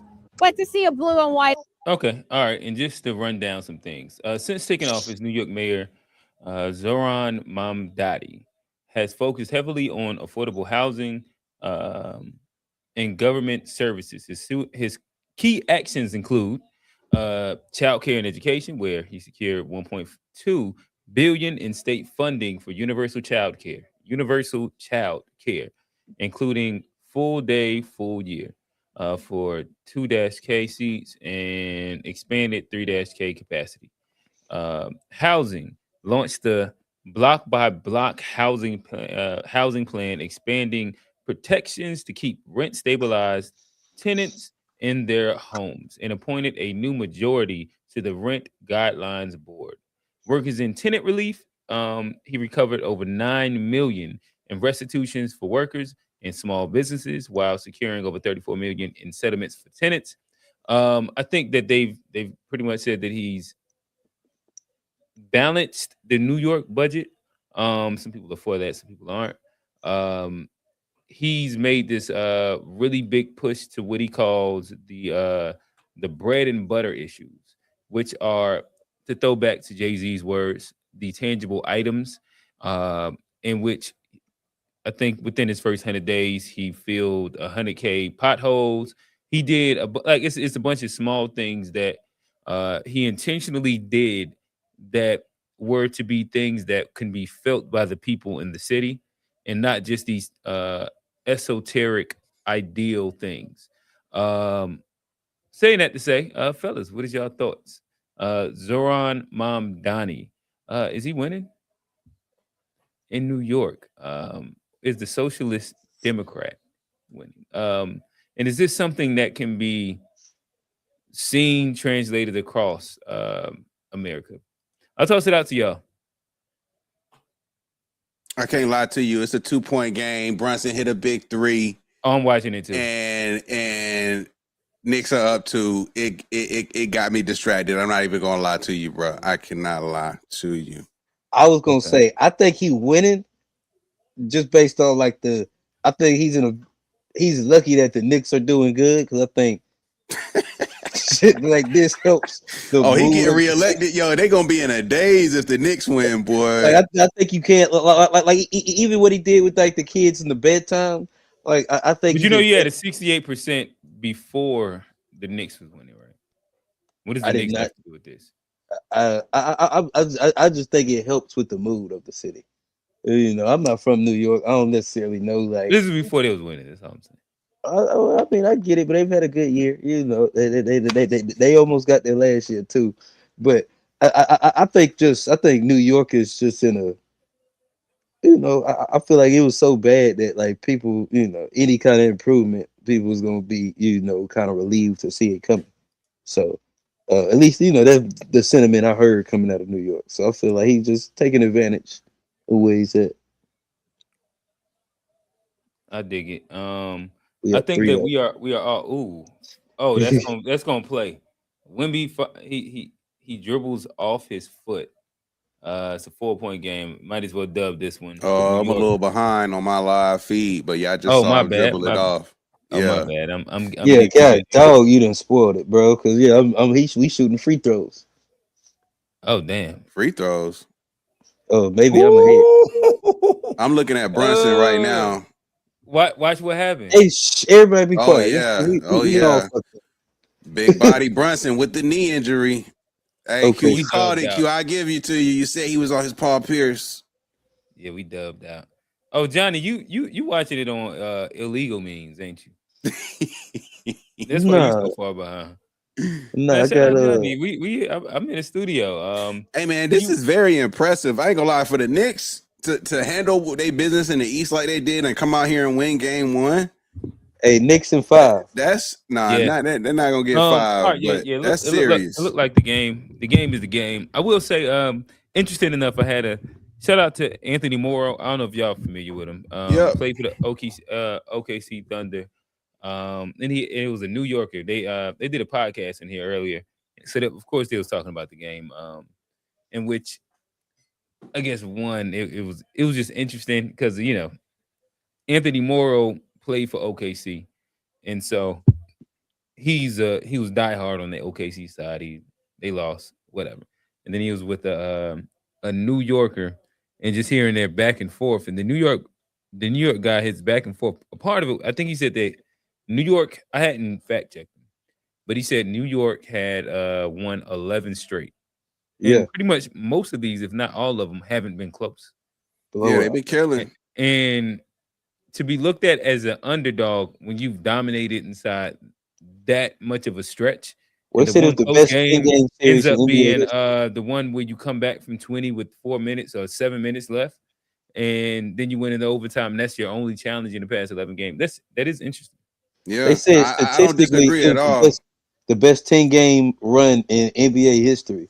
They haven't had no struggle since the first round versus the Hawks. They've been cleaning. They put it up there on the chart with these last 10 games, and it's up there with some of the best 10 games of the 2017 Warriors and shit, and the 96 or 97 Bulls. But yeah, it's one of the best 10-game stretch of NBA. But to be fair though, right? So you had the Hawks who had a good season, but at the same time, I don't think nobody thought the Hawks was ready for prime time. So, but they made it by the Hawks, and they had some tough games. Then you got the Philly coming off the Boston series, hurt Joel. I don't know how many people was expecting Philly to really like put up that much of a fight, but the Knicks handled them. So that was impressive. But then when you get to the conference finals, you got the Cavs who went 7 games in both their series. So I think a lot of people was just sort of downplaying or undervaluing their run because they weren't really competing with teams. Like they were just squashing them. Like it just seems like that they were on a different level compared to the other teams. And so, like I said, I think it's good for them to come out like this. I think Knicks in 6, but this is different. You know what I'm saying? Like I definitely wasn't expecting to get this one. I ain't gonna lie. not this one. Yeah, not this one. This is I think this is a impressive game. to get that I think first this is one. game 7 series. I got Spurs in 5. Ooh. Even still, like you don't even want to. Listen, man, he's a computer. He go read the game. These niggas tired. They just beat the reigning champions. You know, Knicks hype, energetic. Niggas been drinking smoothies. They come in, but this nigga Wemby go come back next game. You go All I drop know is 43 on him. Cat is guarding this nigga Wemby better than Chet ever did. You say Cat? Yeah, Cat underrated, but he also a big body. That's what distracts Wemby for now. We saw that with Hartenstein, big wide body, and that's really the only thing you can do. But he cool. He gonna figure him out. He gonna get 43 on him next game. 43. I think the difference on this compared to OKC is that the Knicks, if Cat can truly guard Wemby like how he's been guarding him, they're gonna man up on everybody else, and that's gonna be tough on the role players to produce without Wemby drawing all that attention. So it's gonna be something to watch. But if like I said, if Cat really handle his business, Mitchell Robinson and boys handle their business, manning up on Wemby, you got Josh Hart and Bridges and OG out there just causing havoc in the backcourt and on the wings. Like that's tough. It's tough. Like that's some tough defense. Like I know the OKC got defenders, but New York got them too. Like and they pause big and long. Yo, what? Yo, that was crazy. Yeah, and with a premeditated pause. Because there's no other way to put it, man. Bridges and OG They got number 1 the first game. They should have got that. Bridges and OG. That's why they put that tandem together for this moment right here to lock down in the playoffs. Home court advantage ain't been really an advantage for most teams these playoffs, so it's cool. You know, Spurs will bounce back. But if they don't, shit. New York. I mean, I like it for either one. Like I like Brunson. Nigga just scurrying around the court. Like we got 100 guns, 100 clips. It's out from New York.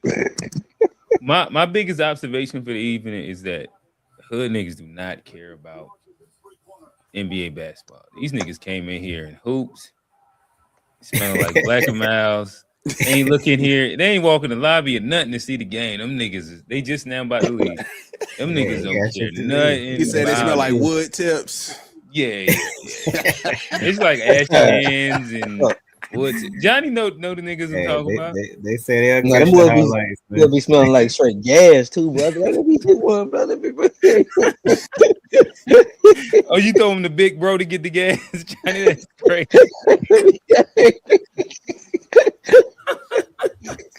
That's crazy. I ain't know you big bro for the gas. That's crazy. Big bro.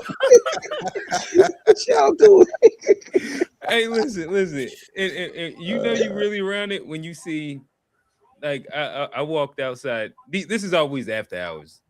The all of like my the youth, they're all gone by 9. I think what was the last night I left out about 10, and it was a white chick with a bonnet on. Oh no, she had a scarf on that had the little black, not black and mild. They was, doing whatever they do. And she was walking by, and I was like, and of course she was going to a guy with dreads. I was like, yeah, this is that Hey, crowd right there. Hey, but shout out to the ladies that have pull up with their man to watch them hoop though. That's a real one. Oh right yeah, there. nah. Those That happened with real. that happened with the corporate guys. They had their ladies.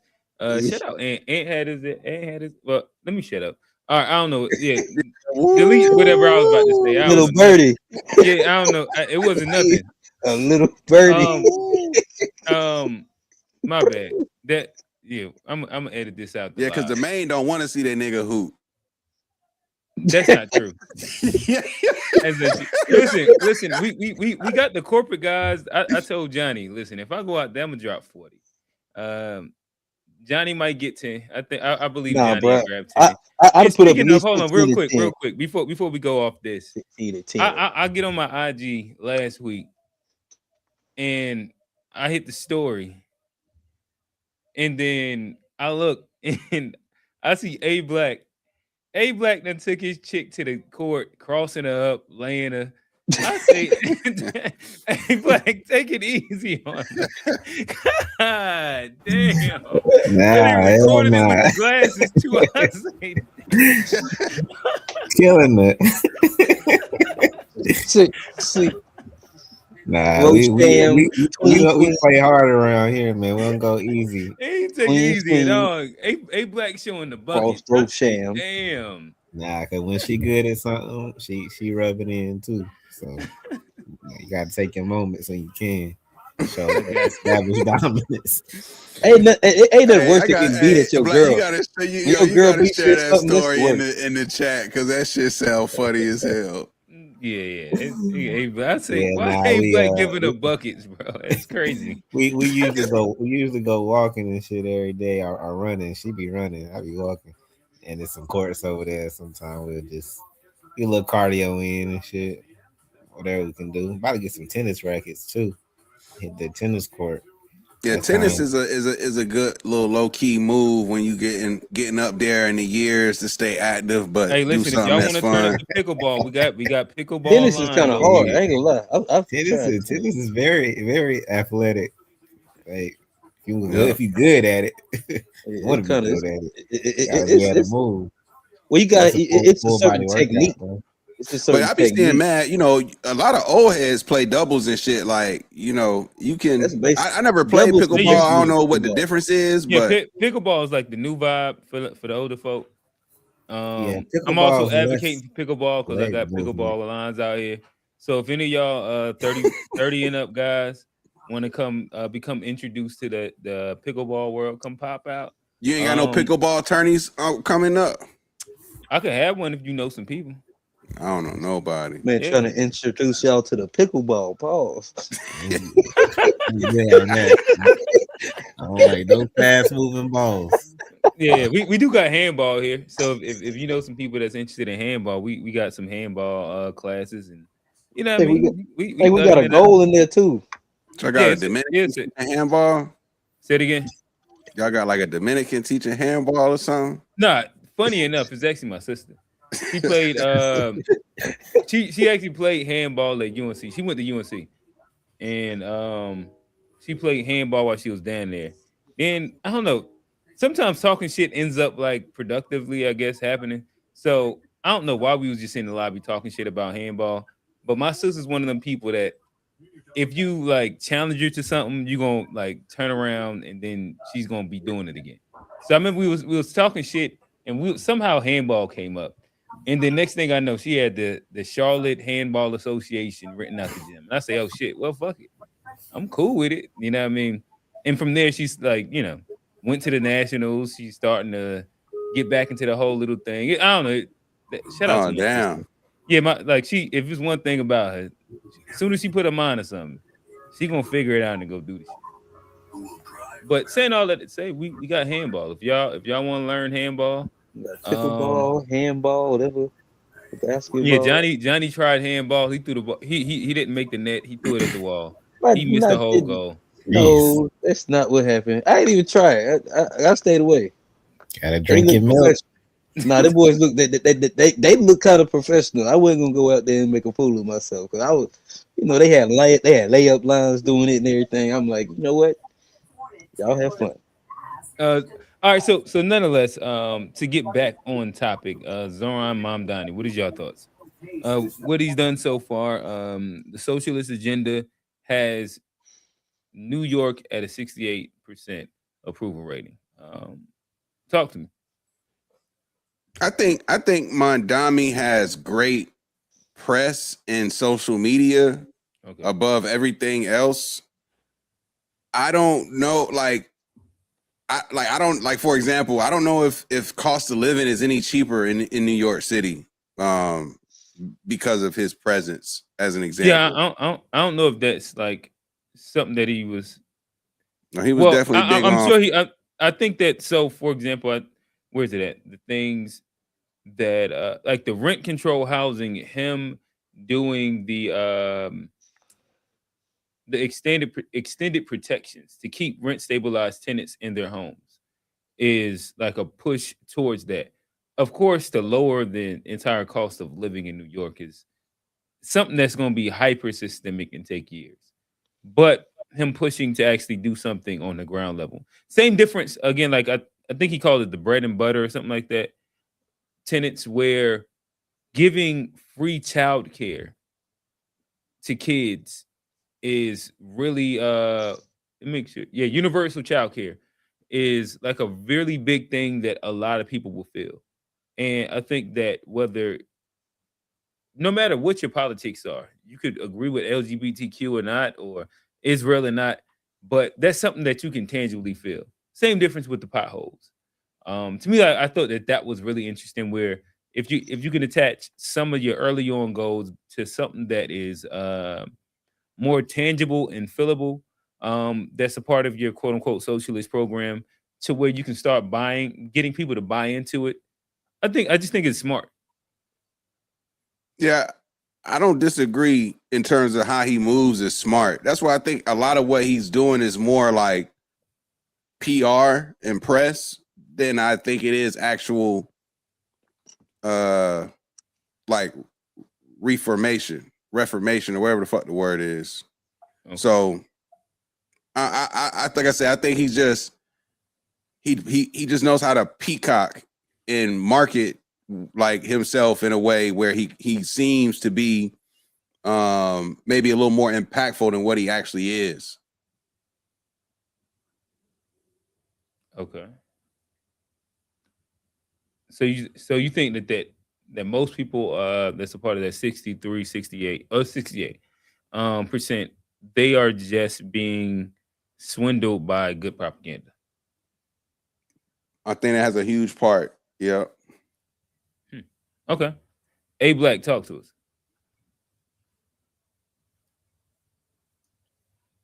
Is A Black still there? If you know someone who's my bad. What was the question? Oh, just your thoughts on Mamdani and what he's done so far. Yeah, I mean, I'm hearing a lot of good things. I think some of the stuff that's as far as cost of living, might not happen as quickly and might be more complex. Everybody got a campaign on something hopeful, but people also got to be realistic on what people can do in the time limit. But he's also been doing a lot that apparently, like a lot of, I guess, Eric Adams and other mayors are saying that they couldn't do and stuff like that. Like just like quick fixes and things that showing action or whatever. It's just showing that you care about certain stuff. And I think that's the main thing. The mayor is still the mayor. Like New York is a huge city. It's Gotham, whatever, but it's still a mayor at the end of the day. And it's only so much power that they really have. But I think with New York being the big market that it is, he's magnified, and of course he's a Muslim, but it's a mayor. Like I don't be knowing what all they think a mayor is going to do. What a mayor is doing in any cities for real, like on a major level. Mm-hmm. Do little things, do what you can for the people that you like, and support the rest of the city, even if you don't like them. and that's all you can do as the mayor, for real. I dig it. G, talk to us. I mean, like I said, I just said, I feel like he's got great PR. Mm-hmm. So yeah, like maybe more time will show different, but in the short term, I don't know what he's actually done that, like, I heard about him quote unquote balancing the budget or something, but it's like I just find that stuff hard to believe. Like, okay, if it was that simple, then why wasn't it done already? You know what I'm saying? Like, what impact does that have? And I think one of the big challenges coming up here is going to be with the World Cup situation. Okay. How that's handled with the subways, public transportation. They were talking about how crazy it was to travel to these events using public transportation, but they also are trying to make it that way on purpose, it seems like. So, yeah, like I said, I mean, I don't think much has changed in New York City, if I'm being honest. But I don't live up there, but I don't think he's really moved the needle much. But he's done a lot of things that he gets to champion, like hang his hat on and say, hey, like we checked this box, we checked that box. But I don't know what type of impact he's having. To the Utilities Commission. He laid out 7. Yeah, I think not having a negative impact today is more of an impact, because I don't know what people be expecting from politicians. Like, they just come in and create some utopia city and all these free programs and free this and free that. And I don't know what the expectation is for a good politician, but I guess as far as the morale and like somebody being humane, he gives that off. Like G said, it's good PR, and really at the end of the day, you need to just keep people cool for the most part. And he seems to be doing that and handling quick fixes and shit. But it's New York City, it's dirty. Did they get rid of all the rats? Did he get rid of all the crime, like all the shit on Wall Street, inside trading? Like, it's shit that's above him and the mayor. But I don't know. I guess I really don't know what the expectation we have for mayors is.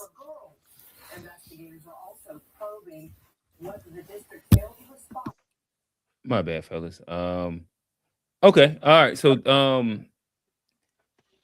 I guess it doesn't sound as though y'all. Oh, my bad. I forgot. Shout out to Steve. Steve has made it in. Steve, before we go further, talk to us. What's going on? What's good? What's good? Hey, man, I was telling y'all in the chat because everybody was like, "Mom, Dunny not gonna be able to do all this stuff," and he's a shrewd political actor. And I remember we was arguing about the tax situation in the chat in the Discord, and I said he's gonna give the governor a choice. She can either be very unpopular because taxes is gonna get raised, or she can give him the money. And she gave him the money because she don't want to be unpopular. Because, like I said, Mamdani is the most popular politician in the state. So when she coming up for her governor's election in the fall, who do she want the most popular politician in her state going against her? No. And I think people want to see politicians willpower. That's the politicians always saying what they can't do, and people is tired of that. They want to see politicians actually willpower. And Mamdani didn't went on TV, told people what he was gonna do, and told people the bad stuff that was gonna happen. And politicians don't do that. And that is more than what most of them do. You supposed to fix the potholes. And it looked crazy if the so-called radical dude come in and the liberals couldn't fix the potholes, but the radical could. It looked crazy that the so-called radical come in and he could get the trash picked up, but the normal dude couldn't. So it's a juxtaposition of what's the past, and it changes the paradigm of what's radical. And then the mayor has a downstream effect on creating because all of this stuff that y'all describe of the issues of a city is a byproduct of not having a high trust society. And the reason why we don't have a high trust society because people don't trust politicians. So like obviously you can't fix everything in like 1 year, but that is the way you need to go if you want to see a broader change, not in just New York City, but like in every city across the world So really or every quickly, city across the United States of America. just You are making not sure I gonna have no understand. productive city in a low trust society. To make sure I understand, you called him an actor, but it seemed like you're praising some of like his actions. And no, when I say he's an actor, not an actor in the sense of like he's pretending. I'm talking about like he's actually acting on the abilities that he has as a mayor. Where typically Oh, okay. mayors say, "Well, my hands are tied." He's not accepting my hands are tied as a mayor. He's Okay. willing. He's dealing. Even when Hakeem Jeffries and them didn't endorse him, did Mamdani come out and slander them after he won? No. He said, "I'm willing to help work with Jeffries." He could have easily got cool points from his set, his so-called radical set by dunking on Jeffries and them soon as he won, but he didn't do that because he understand politics. He know he gonna need money from Jeffries. He know he gonna need money from Hochul. Okay. But people just act like he just don't like he don't know. It's just all PR. Like I find it crazy that we think a Muslim communist is getting good PR just off the strength of like the media want to give him good PR. No, he got good Not PR the because media, he's social media, his social media team.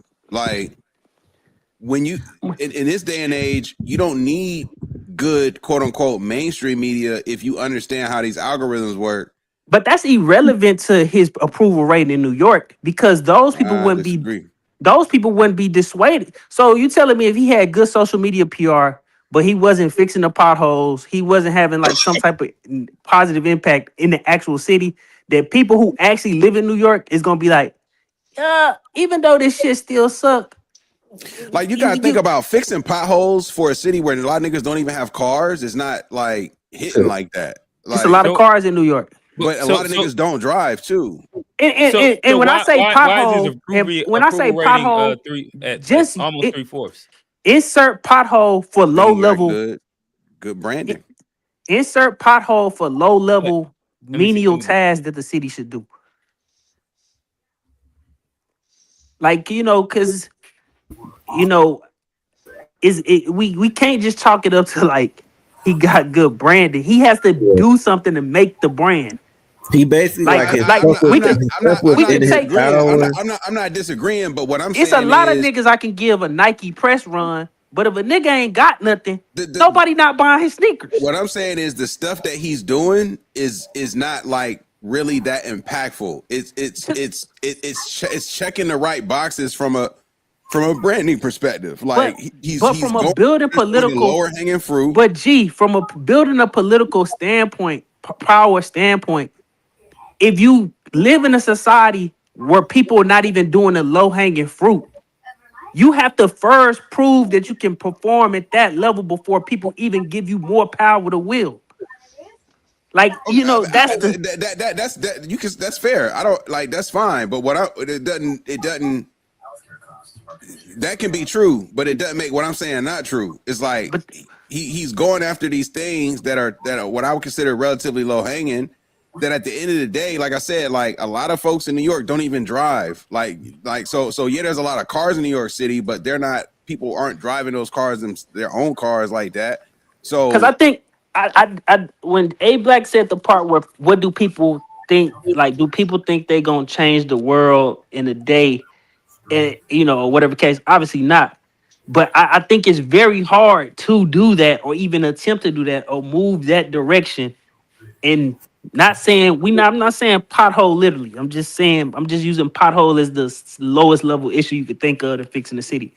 But it's very hard to move towards that way if people don't even trust you to fix said pothole. I'm not disagreeing with that point. I'm not disagreeing with that point. It's like he just doing whatever, and if it's in his power, let me do it. But then the question is, why didn't the previous people do it? And that's what we comparing it to. We can't compare it to what we think is going to be in the future. We talking about in comparison to the people who was before him.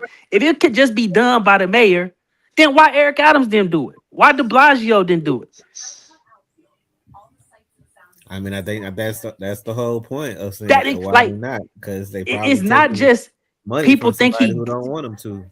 It's not that people just think he good because he's good. He's good because they have something else to compare it to.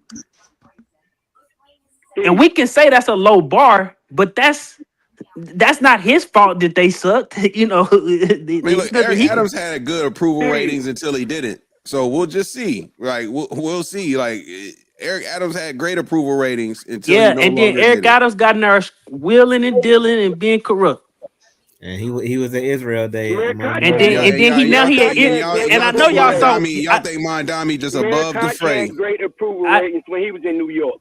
When Mayor Koch was the mayor of New York, he had great approval ratings. The whole problem with you stating, Steve, right now, you're stating that what you said basically he's trying to take care of the lower class first and have them I'm sorry to put it like that, but take care of them, and then he can have constituents behind him, and you have people that say that he can't do it, which is the actual voters. But and this is the fine. This is the funny. The whole thing. Hold on. Let me finish talking. You talk for 5 minutes, bro. Let me finish talking. The whole thing, what I'm saying right now is that he took care of some potholes. And like G said, don't nobody hardly drive up there. People have cars and barely drive them. It's an impossible mission. You've been in New York. You know how hard it is to ride around. It's fucking crazy. You know what I'm saying? Them potholes don't mean really shit. And most of them potholes is in shitty areas anyway. And even if you're in a shitty area, in a good area, you could be coming out of a $1 million condo and right down the street from you is potholes. That's just what it is. It's gonna be potholes all over there. Good, he taking care of the potholes. So fucking what? He's doing that. And then you saying that he taking care of his child care. The whole problem is they need to educate these people to stop having all these damn babies if they ain't got money to take care of their own damn self. I'm just saying. You right what you saying though. But them potholes don't mean shit. No, but pothole is just a low catch all for low level issue. Like it's a metaphor. I think I've said that two times. But what else? But like the people, like what else would explain the 68% right now? Hungry people don't care about it. Well, what it is that he's doing things for his constituents. He is, and it's the right way to go. You go for those who are the voters. It's more people of less money than it is people with money. You know what I'm saying? So if you do things for them, it's gonna be fine. But the things what he's doing is really not nothing that, you know what I'm saying. It's decent for some, but not for all, because all people don't need child care, and all people don't give a damn about them damn potholes. You feel what I'm saying? I don't think the crux of the argument, like, of course we talking about the issues, but the thing that people like is mayors have political power.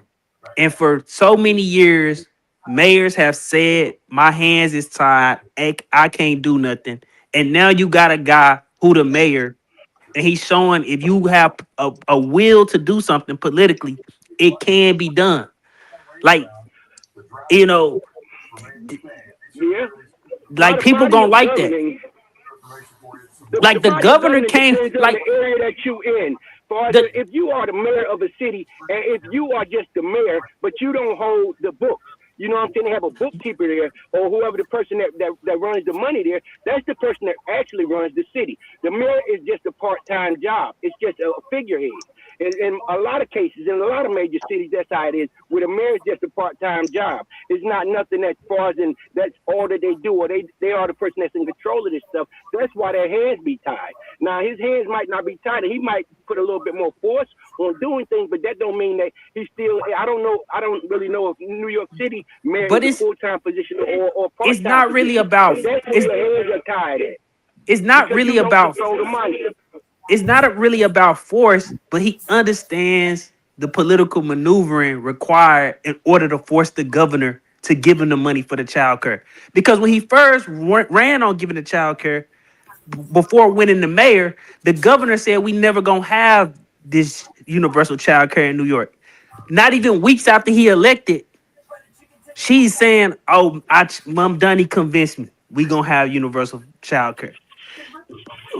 Earlier in the year, he said, "Hey, I'm either raise property taxes or the governor gonna give me." What does that mean though? Universal child care in New York, like, what does that actually? Because it's like, you know how these politicians, because the January 6ers was gonna have a fund that was big news, but you know what wasn't big news? When the fund got repealed, and now they're not getting that money no more. Of course, we can. Reparations, God damn it. Yeah, that's I out did the see door. that. That got Of repealed, course we but can. that's not really in the news. So Of it's like, course so we it's can like, get into. Of course we can what's get really into. universal child care in New York mean for the actual people? We can get in the weeds on it, of course, but the fact still remains. If somebody for all they 16 years they live in New York, all the mayor has said is, I can't do nothing. And then he comes in, and the governor is conceding to him every 3 months on what they want, what he want to do. People start to demand something different from politics. That's why I say it's cosmetic, because after as time progresses, people are gonna wait. Like, where's my universal child care? But no. What happens is, I think universal child care is from what it looks like is free / affordable for children from infancy through preschool. It's legit free. So like from when a kid is born to when they can go to public school, it's free. For who? Who qualifies? I think that it's free across the board. I think the state is paying for it. So the idea is like, you know, how public qualifies? school, The governor gave him you know money how, to like, pay everybody for it. qualifies for public schooling. Universal is for everybody. When it comes down to like that needs to be like an American thing in general. But does that affect the quality of the health of the child care? Because it's like, I'm sure The it's just whole like thing public is school, child like care. wherever you're able to get in. But if Child care is a pimp. child care costs a lot. It's a Like pimp. if you Hell look yeah, at it like do. the first year, like if you're able to Ooh, save Lord. people in essence about 15 to 17 or almost 2,000 a month off having a newborn and having to go to work, like that changes Man. a lot for a lot of people. Like people feel that for sure. I know that. I know y'all young. 100%. especially in a My city like son New be York. 17 this year, and I know that it was for infants. It was almost $15,000 a year to put them in child care. That was 17 years ago, and after that it went down to like maybe 10 to 12. Till he was like, almost in kindergarten. Now, if that was coming out of our household back then, I can imagine what the hell y'all paying now. Child care is ridiculous. Shout out to the grandma. grandmamas, I ain't gonna lie. Yeah, I gotta shout out mine. No, but I'm saying, but at the same point on it, they need to talk to these people too, and these people need to stop fucking. That's the whole problem. You can't afford these children. You can afford yes it is, yes it do. Because if a lot of these people out here going out here having multiple kids and can't afford them, stop fucking. That's what. But like my question is, with the universal health, with the I universal think they child say we care, ain't fucking enough. That's what everybody. does that literally provide child care to every child in need? That's kind of like, is that literally what they doing? Are they providing child care to any child? That's what universal implies. That's what it implies. But is that what? Because the only way, because I mean, if we talking about means tested, if it's a means tested program, 9 times out of 10, every child in need gonna get health child care anyway in a city like New York. The real issue in New York is the middle class people. The middle class people have no reprieve in New York. If you super rich, who gives a fuck? You super rich, you live in New York. If you super poor, you qualify for everything. Who gives a fuck? You live in New York. The middle is the people who don't qualify for nothing. Steve, that's in every state, any major city. That's how it is. But that's why Every major when we city. say you, but I'm not. The point I'm retorting is when will universal help every child in need? For the most part, every child in need is getting helped without universal because they qualify for the means tested programs that already exist that's on the books. Like the vouchers and shit. The universal every city programs don't got millions of people either. Universal programs remove the means testing. So means testing mean, if you make under 30,000, you get it. If you don't, you don't get nothing. I didn't think that was the case, but I could be wrong on that, because there's got to be some rule, even if it's universal. There's got to be some eligibility criteria. So typically, how universal? I can't say. Hold up.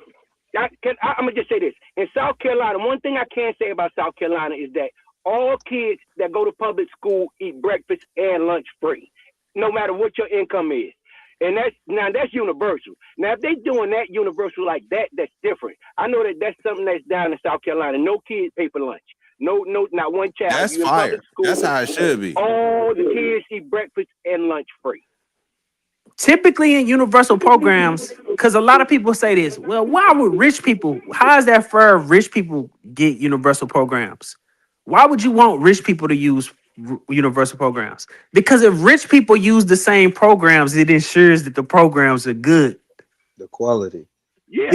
You know, that's the Right. like that, like I don't like that's kind of like the benefit of it being universal. If everybody got to use it, we can't just make it shit because only poor people who ain't got no other option gonna use it. So Like, Hey, hold up, G, because that'd be my question. Is this supposed to look like voucher systems where, like, say I run a childcare, are they gonna standardize pricing, or are they gonna like? So is it like the same cost no matter if you're in Brooklyn, Staten Island, Well, Queens?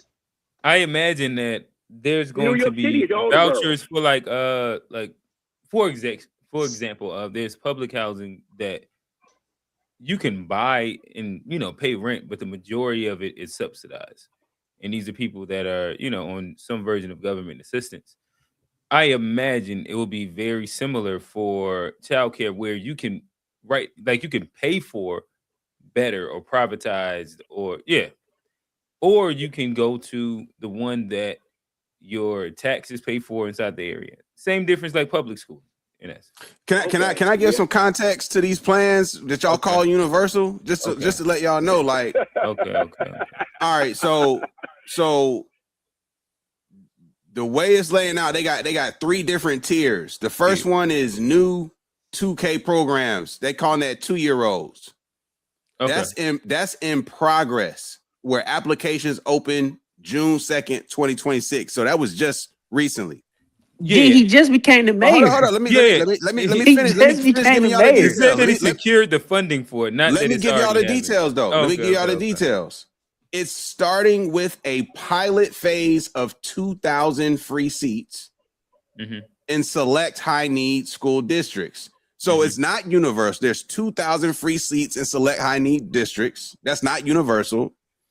Furthermore, they're going to expand the program. They're going to expand the program to 12,000 seats next year. And their goal is to reach full citywide universally by 2029. So they're gonna ramp up in a 3-year period, which is pretty normal when you're rolling out a program at that scale. You have to like, what are we talking about here? I'm just letting you know, but you got to get to the 3rd year. And that's all I'm saying. That's all I'm saying. You got to get to the 3rd year. Process of a thing. So you got to call for your walk. So ramping up a program like any other program would normally do to Universal in 3 years. They just ramped up a program for the Sixers and it got axed. This shit could get axed next year, next election cycle. Like shit gets axed all the time. And if the governor ain't cooperating, they gonna be up out of there. I'm just telling you, shit get axed all the time. That's my point. It's like this stuff is like that. When the George Floyd shit happened and people and the companies committed all these dollars for black businesses, and then 5 years later, nobody committed any money to black businesses. So the question is, should people not press the issue when they got political power? That's not the question. That's not the question. Hey, I want to say something. But he's actually, but he's actually acting on the thing though. Like, should they not press for what they want? But that's just not the question. The plan, and then we're walking through the plan. Like, we can't fast forward to 3 years, but it seems like he has actionable items that he's literally checked off in the first 100 days and has rolled out a plan and is ramping forward to actually happen. That's what I'm saying. Like, I don't understand, outside of us getting in the time machine, what else could we want if this is the process that things go? Can I say something first? I want to say, Yes, hey, Black, I'm on the panel, so it's okay for you to leave now. Just wanted to put that out there. Because that's been the trend for a year now. The second thing I want to say is that I think you guys are kind of gullible about this program, Steve, because it's not about the program just becoming something. What is he trying to get out of this program? Is he trying to indoctrinate our kids at a younger age? Is he going to put limitations on if you're going to have some kind of daycare, it has to be through the government and it has to be organized and arranged through the government? Like, you got to look bigger picture. private childcare will still exist. Typically, if I go probably look at the proposal, it's probably gonna be whoever's the current private childcare system will stay in place. But in the way you'll get universal. I can give y'all the proposal, but y'all wouldn't let me finish. I'm giving y'all the proposal. I just gave you the first one for the 2-year-olds. I can give the nigga credit where it's there, but I'm just telling you as it relates to 2-year-olds. All right, talk. Let us have it. That was the proposal for 2-year-olds. Yeah, 3 years, all 2 years, 2-year-olds get free. That's the universal. So that's what I'm saying. And reading it further, that's the one that seems to be the most like needs to be action out. If you look at where they call 3K, which is the 3-year-olds. So in New York, they call this shit 2K, 3K, and then pre-K, which is the 4-year-olds. Yeah. So the 3K, the 3-year-olds, it's saying that's expanding. So they got full day early childhood education for all 3-year-olds. I'm rolling. While the program previously suffered from geographic gaps and wait lists, the city has recently injected new funding to add thousands of new seats across dozens of zip codes to stabilize for true citywide universality. So if that comes to be, then kudos. I give that credit. Yeah. And then same deal here. For the pre-K that are the 4-year-olds, they're saying that's already universal coverage. Every 4-year-old in New York City is guaranteed a free full dude. But my point in talking about this, but hold on, let me finish this. My point in talking about universal healthcare to the point of like costs, like what you just mentioned, Q, is not what we're talking about. We're not talking about programs for newborns under 1 year old. That's not what's being provided. Oh, so the 2K doesn't include from newborn to 2K, so it's just at 2 years old. At 2 years old, correct. Okay, that's so. Hold on, let me I'm not saying this isn't valuable. This isn't valuable, but I was reading Chat GPT. So wasn't there a longer like? And also look up what's the child paternity leave laws in New York. Yeah, don't forget longer leave. But Steve, that's by company. There is no legal child paternity. Like every company gives you paternity in the city of New York. In the city of New York, I think it is. It's mandated. I don't think so. I thought that came with it. I can almost guarantee you it ain't, because I got my company has an office in New York City, and I guarantee you niggas ain't got no kind of paternity, bro. That's like that's granted to them just because they in New York City. They get the company policy, nigga. I guarantee you that. That's my company right there. That they get the fucking company policy, nigga. They ain't got no special New York City paternity leave. Them niggas ain't got no paternity leave. They get paternity leave, but it's the company policy. They don't get nothing special to the nigga in Durham or a nigga in Virginia. The state of New York mandates 12 weeks. Maybe if you work for the city. Maybe if you work for the city.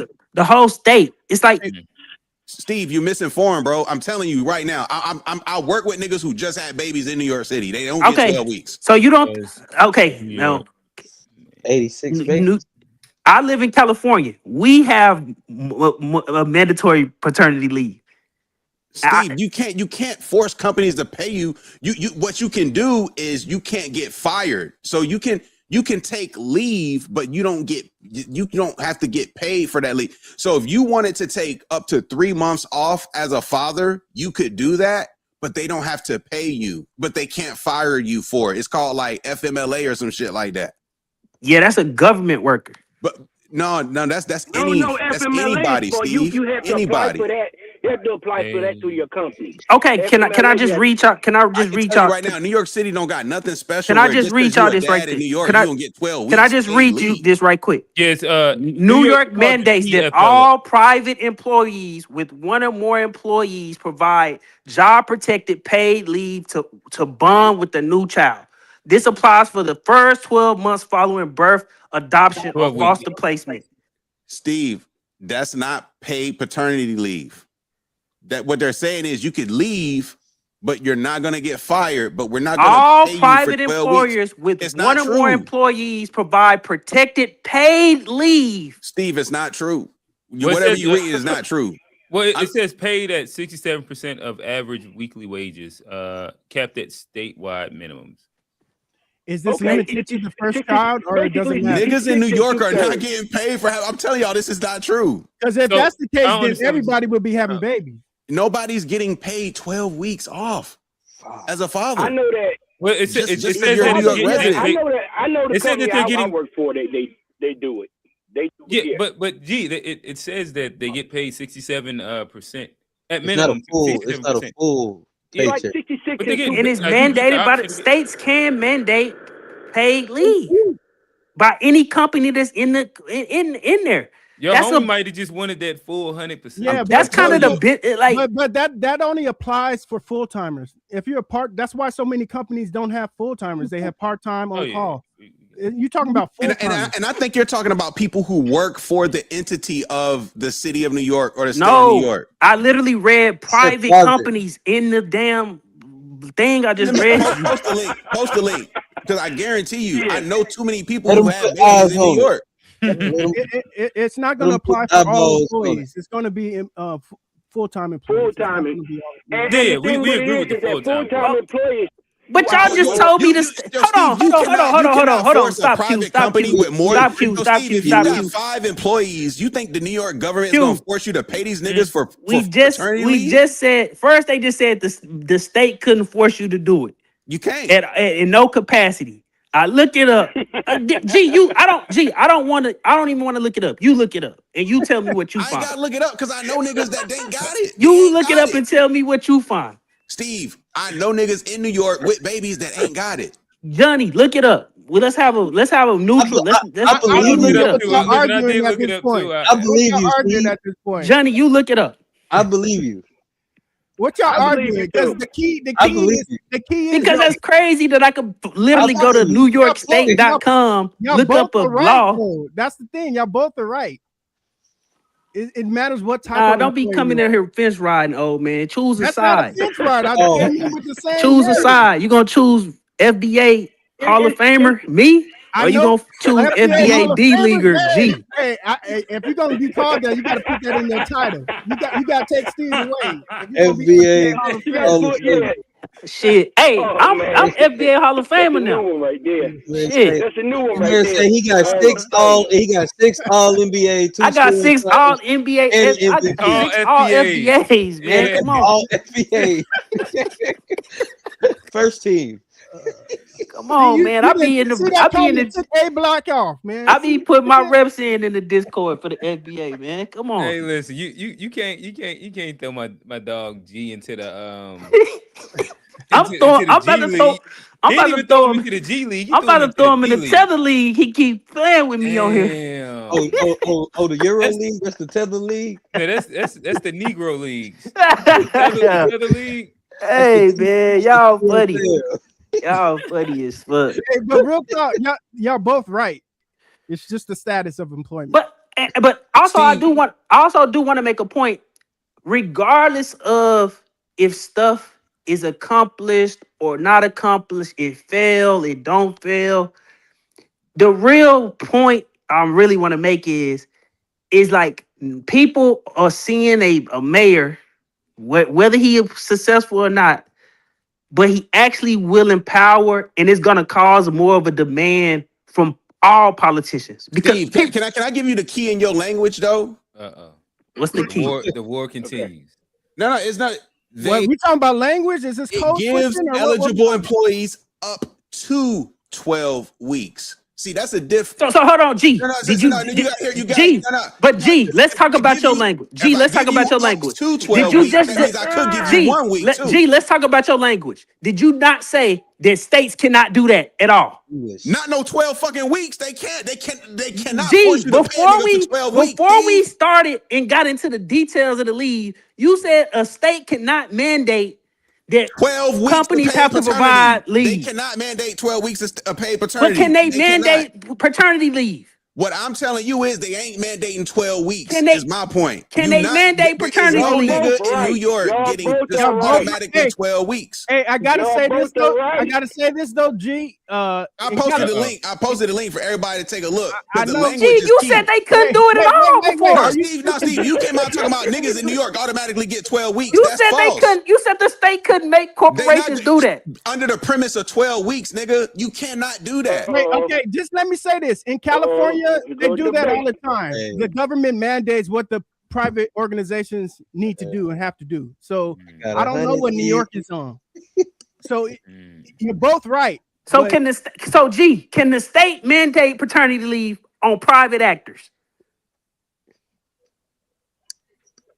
Say what? Can the state mandate private corporations provide paid leave to their employees? Can the state mandate that? By definition, yes. But what you said, Steve, was hey man, no. Listen, Steve, arguing like TV. You acting don't cut like me off. Don't cut me off. TBI. Don't cut me. Steve, you were arguing that New York niggas get 12 weeks of paid leave. True or false? Gee, I said no. Just say true or false. You were arguing. They get 12 weeks. Okay, we get and 12 I'm telling weeks. you they don't. I'm telling you that's not a guarantee. I'm telling you that's not a guarantee. That's not what your retort was yes, when I brought it up. They're not getting 12 weeks. Gee, that Steve, was not what your retort. Steve, my retort is that you are wrong. Gee, New York your niggas argument are was getting not that 12 they weeks could of not paid get leave. 12 weeks. Steve, you were wrong. When I first brought it up, you said the state cannot mandate that private companies do. Off the premise of 12 weeks, you cannot. A state is not going to. So G, if I would have just said, if I would have just said that the state can mandate paternity leave, you would have agreed. I would have said that they might be able to mandate certain benefits as it relates. All right, to man, you got it, paternity. G. You got it, G. Steve, you the one who said that niggas get 12 weeks of leave. G, you got it, cause like you literally started off saying that no state can. I started off by saying that I know for a fact niggas aren't getting 12 weeks of paid leave just because the state of New York mandates it. That's You not a said fact. the state cannot make them get no type of leave. Steve, you said 12 weeks. That's what I'm responding to. You said Okay, G, 12 I got a weeks. question. Before that, did you think the state could make them give them any type of leave? Steve, what I'm telling you is I know that there are labor laws that exist. We in debate wars. And I know there's FMLA, which I cited, which is on this website as well. I know what FMLA is. And what I'm saying is that you misquoted what the paid family leave is for New York City. It's not guaranteed But 12 G, weeks. you said it only applied to state. You said it only applied to state personnel. But Steve, I said that based off of your premise. Because listen, my thing is I know niggas who get 12 weeks for paternity, but that's because of the company they work for. So the way that you read it, I'm thinking you're reading a policy for because the or state city mandated workers. it. No, nigga, no. I know niggas in Charlotte who work for we're not a talking about private Charlotte. company We're not in talking about Charlotte. Charlotte. We're not talking about Charlotte. We're talking about we talking about state rights and shit. I know niggas in Charlotte who get 3 months for paternity leave because of the company they work for. That's a whole different And argument. I know niggas in New York who get 1 month paternity whole leave different argument. because of the company they work for. So do we agree that I know niggas in New York who get 2 weeks paternity leave. So do we agree that the state can mandate paternal leave standards to dictate paternity leave standards to private corporations? Do we agree? Obviously, that is true, and actually, that's stuff that's voted on. Those are like props. These are the things that we can argue the vote on. minor details of it at all, but the crux of it is do you agree? Do me and you agree that the state can dictate paternity leave standards to private corporations? It depends on how you define standards. Just say yeah. Just say yeah. Just say yeah. Just say yeah. It depends on how you define Let them win. standards. Let them win. Because me and Q, we had to just go last time because Steve, he was losing the argument, but he was going to continue to talk. It depends on how you define No. It depends on how you define standards. Remember that, Q? It says Hey, we says hashed it out inside the Discord. We did hash it out. It was confusion on that. Oh man, it was confusion on that. Okay. We just used different words for different what we were describing. I don't want to go back down this rabbit hole. It was confusion on that. Once Q explained it to me in the chat, I was like, well, if you would have said that first, I would have been more like, oh, I get what you're talking about. And that's what G was telling you. If you would have said that, he would have agreed with you. Both of y'all right. Yeah, man, if you'd have heard what and now it's over with. If you'd have heard what the resolution ended up closing in Discord, you'd have been upset at your FBA brothers. Okay. I think that they done exiled my. I think they exiled my dog Fat Boy over the explanation. I don't go to the Discord for a reason. Let's put it that way. Now, Q explained it to me. I just use a different word to describe what he was describing. And I was like, that makes sense. I get it. So now I just use it interchangeably for this conversation. Also, I kept cutting him off. If I would have let him go a little bit longer on that. You do that a lot, Steve. Hold on. Oh man, I'm trying to repent. I'm trying to repent here. I'm trying to repent here. You know, so if I would have let him go a little bit longer, he would have got to that word, and then I would have said, okay, because he told me he was gonna bring that up, and I was like, oh my bad, you know, my apologies, bro. So you know, now I said it live on her. Shout out Steve. He was hell bent on serving us last week, but listen, we live to hash it out on. Shut up, Johnny, man. You need to grow. You win some, you lose some. You live to fight another day. Johnny, what Johnny put the red cup down, man. Yeah, I know with Johnny we about to get. Ain't nothing to it. Hey, G, but the state can regulate a minimum standard for all health issues, and maternity leave falls under that. Mental health falls under that. So it's not just maternity I'm not leave. saying they can't, but I'm telling you, there's no standard where a nigga's going to get 3 months of full paid leave just because he had a baby. I'm telling you, that does not exist. I don't know the length of time, but if they wanted it and we voted on it, that nigga, 3 months. You know how many niggas would just be fucking to have babies when That's you can what take I a was whole saying, quarter like, to year off. that would be the But game. 3 months off of work. But That's hold on, but that is terrible deal. But hold on, Yeah, this it is the is this is the bad. crazy part. Deal. This is the I want to give you the actual factual. Universal health care and I get 3 months off. Shit. But hold on, 18 years? it's not true though, because the premise behind the policy is that they would think most people would think that birth would go up, correct? Bruh, they would say birth would go up. That's what I was telling I was telling the problem But is niggas ain't fucking no more. it doesn't. It doesn't because you got having single babies parent family every homes. year. That's why. But even if you go look at the Scandinavian countries, they got even more friendlier, better actual universal health care, and they get a full year off in some of them Scandinavian countries. The birth rate not going up over there either.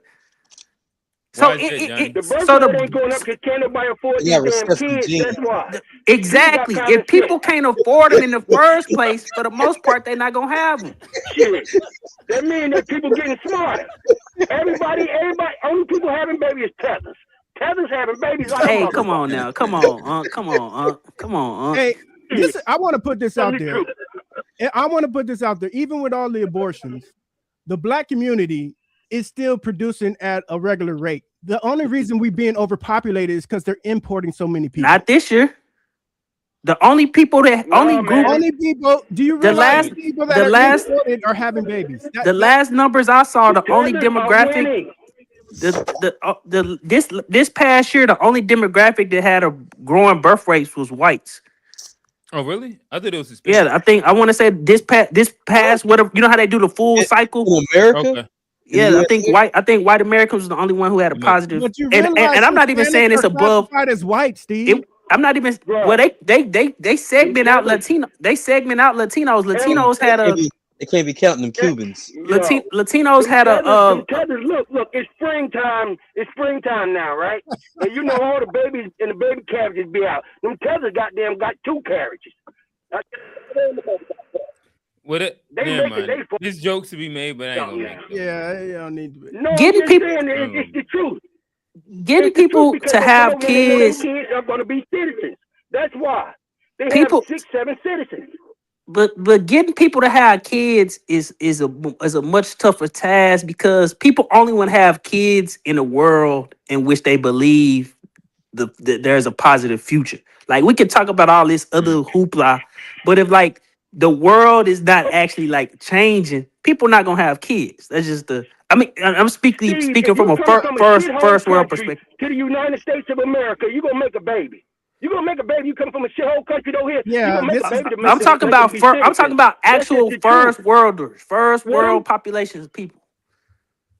But yeah, when people coming over here like third world people, they are. Both of y'all are right, though. Both of y'all are right. No, but what you're saying is what you said. Yeah, the people that were imported here, this is a sense of relief. So yeah, they're gonna have more babies. Exactly. Everything's being paid for. They have no responsibility. Okay, y'all getting sidetracked on a different I'm about to say conversation. that the stats say that white people are. Now I think that's what he's saying. They ain't like we don't have to bring tethers in anything. Yeah, like white people. This past full cycle was the only people that had a positive growth in birth rate. But white people, And the Hispanics reason are why classified they as are white. is They because of Hispanics get classified in their own group. Men are classified as white. We have to look at the reason why. I'm sorry. All right, go ahead. I got a question. Where does this fit in with the narrative that they have a white replacement theory? Like, it's crazy they have a white replacement Who theory. has a white replacement theory? White people, but they're actively reproducing more than any other. I'm going to tell you something. Like, Listen you to the understand the reason why. question? I'm going to give Yeah, you. it's because of they're dying out at a higher rate than that they're reproducing. Okay, exactly. And when you look at that, and then you look at like the importation of like whether you say immigrants, the birth rates of them and the birth rates of blacks, Hispanics, and other people. Typically, white people have a lower rate, and all those other ones have a higher rate. And the replacement theory isn't saying it's going to happen like this, and they're still going to be the majority minority. But I think maybe it's like 2040 or 2050 or something like that. They'll be the majority minority, but a minority nonetheless. But one of the reasons why the birth rates are the way they are is because the ban of abortions. That just shows you who was having the abortions. See, people don't have abortions no more. Why need an abortion when she can get a plan B or she can get a Steve. Plan B's don't count as abortions? Nope. No. What I'm saying to you, listen. What I'm saying to you. That's the best invention reason ever. why I'm talking about the white population. I think they can cause miscarriages, which would be an abortion, but I don't know. That was having it. You take a maybe if you take it after that 72 hours. Yeah, it's like you got. But if you take it within that 72 hours, that ain't nothing. That's a clump of cells. Yeah, I'm not a Plan B vet, so I'm not even going to sit here in front like I know what the timeline is. Like you got to think about it. People can get that. What's that thing? The IUD. Them girls ain't getting pregnant. These girls ain't getting. These girls hoeing. They not getting pregnant. We got different types of IUDs now too. They got like a cup get in the way, bro. Hey, that thing get in the way. They got one they can put gotta get out of there. You gotta get out of there. They got one that hey, I feel it when she got that on. I'm like, oh, tap the back of it. It should be short. Hey man, nobody want to hear all that on the live. I heard somebody say that. Yeah, I ain't never dealt with a woman with an IUD. You'll feel it though. It's like, like okay, I guess. You feel like you're dropping bottom or something. They right, but listen. But what I said, does that not make sense? About the reason why the rate went up is because of they were having abortions before. Now it's the white people was having a bunch of abortions. Yes. See, that's a whole new narrative. And they stopped. I thought that they said that the majority of abortions was from black women. That's a lie. It was a psyop. Have you ever been to a clinic? Have you ever been to a clinic? You ever been to a clinic? Yeah, go early in the morning and see how many that's who out there. They out there now.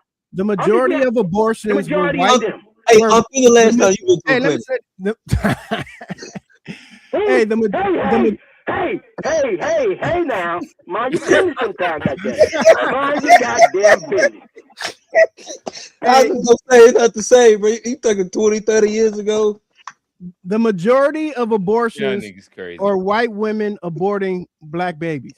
If you understand, hey man, that's a post game. That's a post game. We do have a super chat. Shout out to my guy, Fat Boy. He dropped one. I think he sent this to G maybe. But these bees can exile me. I built this shit brick by brick. They just pulling each. Pause. Yeah, hella pause, man. Hella pause. I fuck with Fat Boy though. They was trying to talk to us crazy about the anime. I mean, I knew I wasn't tripping, man. Oh no, I ain't watching no anime. You an anime boy? I ain't gonna even start. Don't start, Johnny. We'll talk about it later, man. We'll talk about it later. Hey, can you run down your rundown real quick? I wanted to comment on some of that stuff real quick. Oh, me? Yeah. Of what we talked about, we did. Did you outline? My bad. Let me see. All right, there we go. All right, cool. Now I got it. So we started off. Well, I'll just run down some of the things we did. The Jackson Dart one. Did you have an opinion on that? Yeah, he has every right to do what he did. He's not wrong for doing what he does. Okay. We had the Asian that shot the black boy. Yeah, I would think y'all would be more upset about that. Like, are y'all getting into any protests or got any plans on doing stuff in the community? I think that they burnt down the building. Yeah, you keep South saying Carolina. they, because this to me affects y'all, like specifically, you know, young black men. No, that's South Carolina. Yeah. That happened in South Carolina. I thought y'all So in maybe South Johnny. Carolina. No, don't disrespect. Don't disrespect the panel. Oh man. Yeah, Unc live in South Carolina. I live in North Carolina. Oh, okay. I thought y'all all were in South. Okay. Hell no. Hell no. Hell no. You can't. Can't you see? Look. Can't you see the difference? Can't you see the difference? Look how Johnny look and look how Q and G look. No disrespect, but you don't see. You can't get this in South Carolina, player. You can't do that. They got a color line. They got a color line over there, man. You got a color line, man. If you really want to. That's because it's real 100% FBA down here. Hey, bro, y'all funny as fuck.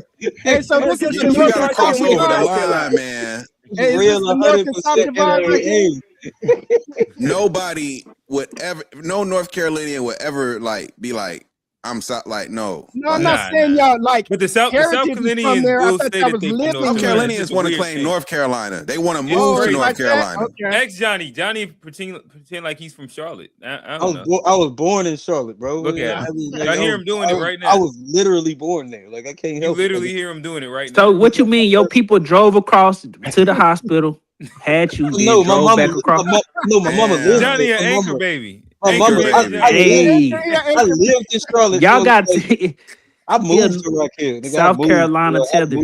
I moved to Rock Hill. I moved. You, to Rock Hill. that's Okay, a new. so we got it's 2 and 2, 2 from north and 2 from south. Is that that's what I'm seeing? Okay, got it. The darker But ones are from South Carolina. You right.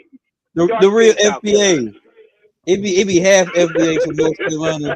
Hey, Johnny, bro, don't be Johnny. You can't start claiming FBA, man. When I first started coming on the show, you was I don't want to be considered black type nigga, man. Now you FBA'd out, man. Shut up. Johnny said me no black. Is that, I ain't say no me no black. I said I was That nigga Johnny was like, why we still gotta be dealing with race? Hey, hold on, wait a minute. In So 2026 and shit. Y'all man. niggas arguing the A now too. Y'all try to be FB. What's the A stand for? Now he American. FBA. I said I'm more American. Y'all said See, yeah, that's that shit you was saying when I first started watching the show. I'm Nigga. American. What's the A stand for in FBA? But what's them qualifiers before that? There's some qualifiers before A that. stand for? I knew I was black. what I was throwing it? the A. I was throwing the A on my shit before y'all did. What was the next on the rundown? Next thing on rundown. Throwing the A on That your was kind of shit. it. They started talking Y'all about did Jay-Z. basketball Let's after say that. something about Jay-Z. It was Jay-Z. Jay-Z led basketball. Oh no, Jay-Z so, need to- so we did basketball one, which was are you Spurs? Are you Knicks? Oh, okay. I do got a basketball take. Can I get off right quick, old man? Yeah. Y'all disrespecting Kerr because it's Not y'all. one thing. Not y'all. That was cute. It's one thing to get some players and they great and they good, or you see their potential. Because nobody not gonna say we didn't think Curry was gonna be something. But even then, when Kerr got there, there's some question marks. There's some can Curry last? Draymond Green is not even a rotational player for Mark Jackson. And then Klay Yeah, he Thompson. No, he wasn't. Draymond Green couldn't get on the court because he was too No, fast. he was not. Draymond played with Mark Jackson for sure. He was coming off the bench. He could not stay on the floor because he was too fast. They had Lee and they had David West back then. They had David Lee getting all of the minutes when And Draymond David was West, there. too. David And West. David West. But we're talking about Now, look, I'm not going to disagree. Draymond's career is you- because of Kerr. I'm not going to disagree on that. And I'm not saying Draymond the greatest player, like as from an individual standpoint, but from what he did for the for what he allowed for the Golden State Warriors to do, he is I can agree with this. inconsequential. He is inconsequential to the game, the style of play that they played once he became a focal point in the offense. Because they went from Curry being a point guard. For sure. But you have to understand, Steve, he's also the first one you can and easiest to replace. But if that was the case, they would have been replaced. No, not if he's doing his job. Well, but I'm just saying, like now I think now people like to talk. You replaced Draymond before the other two. I think it's easy to talk bad about Draymond now because he beyond his prime. But I'm not gonna sit up here and act like when the Warriors shit the bed against the Cleveland Cavaliers, Draymond Green wasn't going bucket for bucket with LeBron. Like he was the best player on the team. We got to stop talking about his one good game. It don't matter. He was the only nigga going with it. But my thing is that I can give you Earl Boykins his best game ever, and it'll make him seem like. But do the coach not in general? And again, I'm not a Draymond shitter. Like I think that prime Draymond has value. He's not like the worst player ever. I also think that past like the KD Warriors, he's been a more net negative than net positive. And I agree with you. But they did get another ring with him. That's the only point that I'm making. But all I was trying to say, do the coach do the coach not have to have some type of understanding to figure out the scheme for these players for it to work? Yeah. I agree because they running something totally different with Mark Jackson. They running something totally different. So I also would say that I think that they was going to win, and they was going to win at a decent rate regardless. But I think that Kerr did put in Pop's system, made a couple adjustments, and he did well. I think that first championship, he did a decent job, a really good job, should I say, and got them, through it. I think that from that second one and up, because even if you go to that second run, Draymond was wilding the fuck out in regular season games. And, like just doing wild shit where you'll hear the like at halftime, this nigga done thrown chairs at everybody and did all kind of shit. And I think that at some point you do have to rein it in, and not reining it in. The reality is that you leave probably 2 to 3 championships on the table by KD leaving. But in my opinion, him not reining it in is an issue of Steph Curry, not of Kerr. No, because of Steph Curry. No. In today's league, if Steph Curry go to that coach and say Draymond can't be on the team no more, Draymond is not on the team no more. Yeah, he can do that with the coach this is true, but also at the same time, like I don't think that Curry is that kind of kid regardless. They say that's the only reason he there. They say, all the little Golden State writers and reporters say the only reason Curry. It's the whole point of why they call him Steph. That's why when what's buddy who Draymond punched?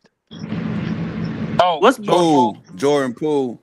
When Poole told him, you might as well be Steph Curry backpack because he, shit. Oh yeah. Because everybody know that like. Well, he carried him. That's the only person in the organization. Because ain't no organization in their right mind gonna be like we keeping Draymond Green over all these other people unless they superstar is like that's my guy. And the issue is that it's destroyed. I honestly think that more Curry. Damn, breaking up. Kept them away Pause, from old man. I mean, old man said you going in and out. No, I said you breaking up. Unc said going in and out. Yeah, pause. Hey, G, you be doing pauses like every third word now. G just do a pause just to be safe. Yeah, he just said pause. That nigga got a safe pause. Just gotta be careful, man. It ain't that many pauses. Hey, you gotta be careful.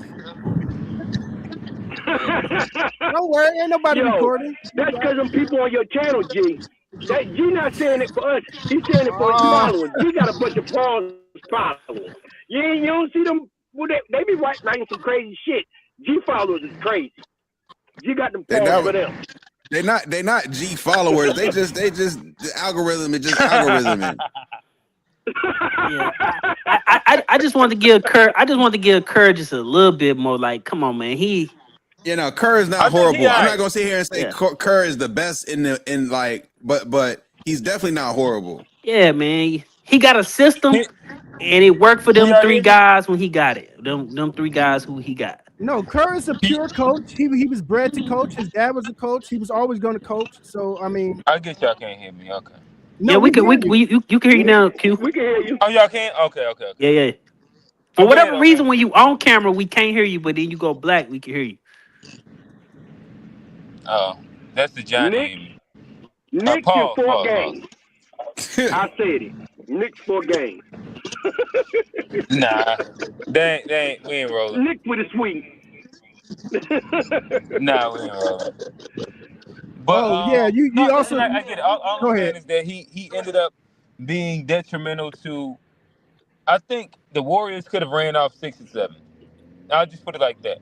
Even the rebuild that was supposed to happen, you let the wild card that no longer had value drive out everybody. I think if you keep Jordan Poole and Klay Thompson, they are way more competitive than what we see today. That's my ending statement. We talked about old man to continue down like the quick hitters. We hit Jay-Z and the freestyle at Roots Picnic. Yeah, that's trash. Okay, trash. It sounded better with the beat though. When y'all played it with the beat, it's not even about that because now you got to tie sound in. better with the beat. This is why it's trash. This is why it's trash because music is not just about music. It's about everything that's tied into it, social media wise and online. So if you're going through interviews and talking about how rap is not we got to get rid of the battle culture and rap, and then you go and try to do a battle rap, it doesn't make sense. So that's why it's trash. Like, be consistent. Like, oh man, you actually you helped me change my point. That shit was trash. You right, old man. Because Jay-Z like to play victim and villain at the same time. You hate that nigga Jay-Z too. I'm noticing this. Look.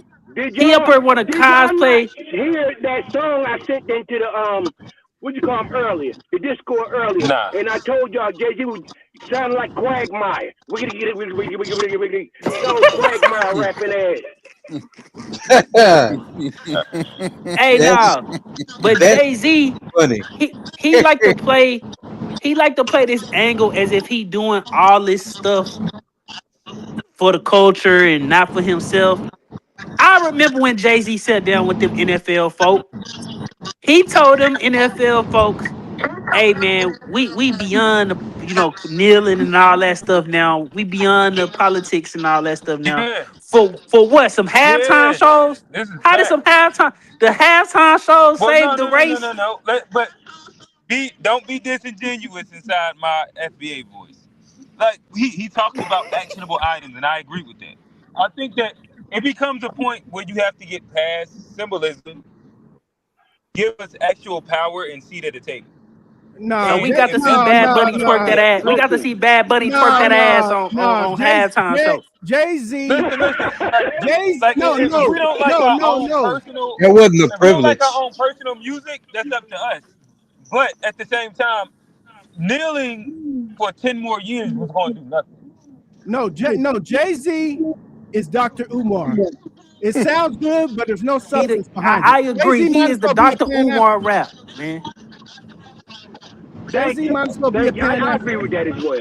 How he gonna sit up here and complain about somebody hanging out with MAGA folk when he literally just went to a damn dinner and sat at the same table and talked about business deal with Jared Kushner and Ivanka Trump? Listen, as I said earlier, He's trying to get his name off the be list. a billionaire. Oh, fuck that nigga Jay-Z, bro. I really don't like Jay-Z. You can't have billionaire and Democrat all in one body of a person. You can't be a true Democrat and be a billionaire all at the same time. It's impossible. I don't fuck with that nigga Jay-Z. Money coming down, it's the A truth. Democrat?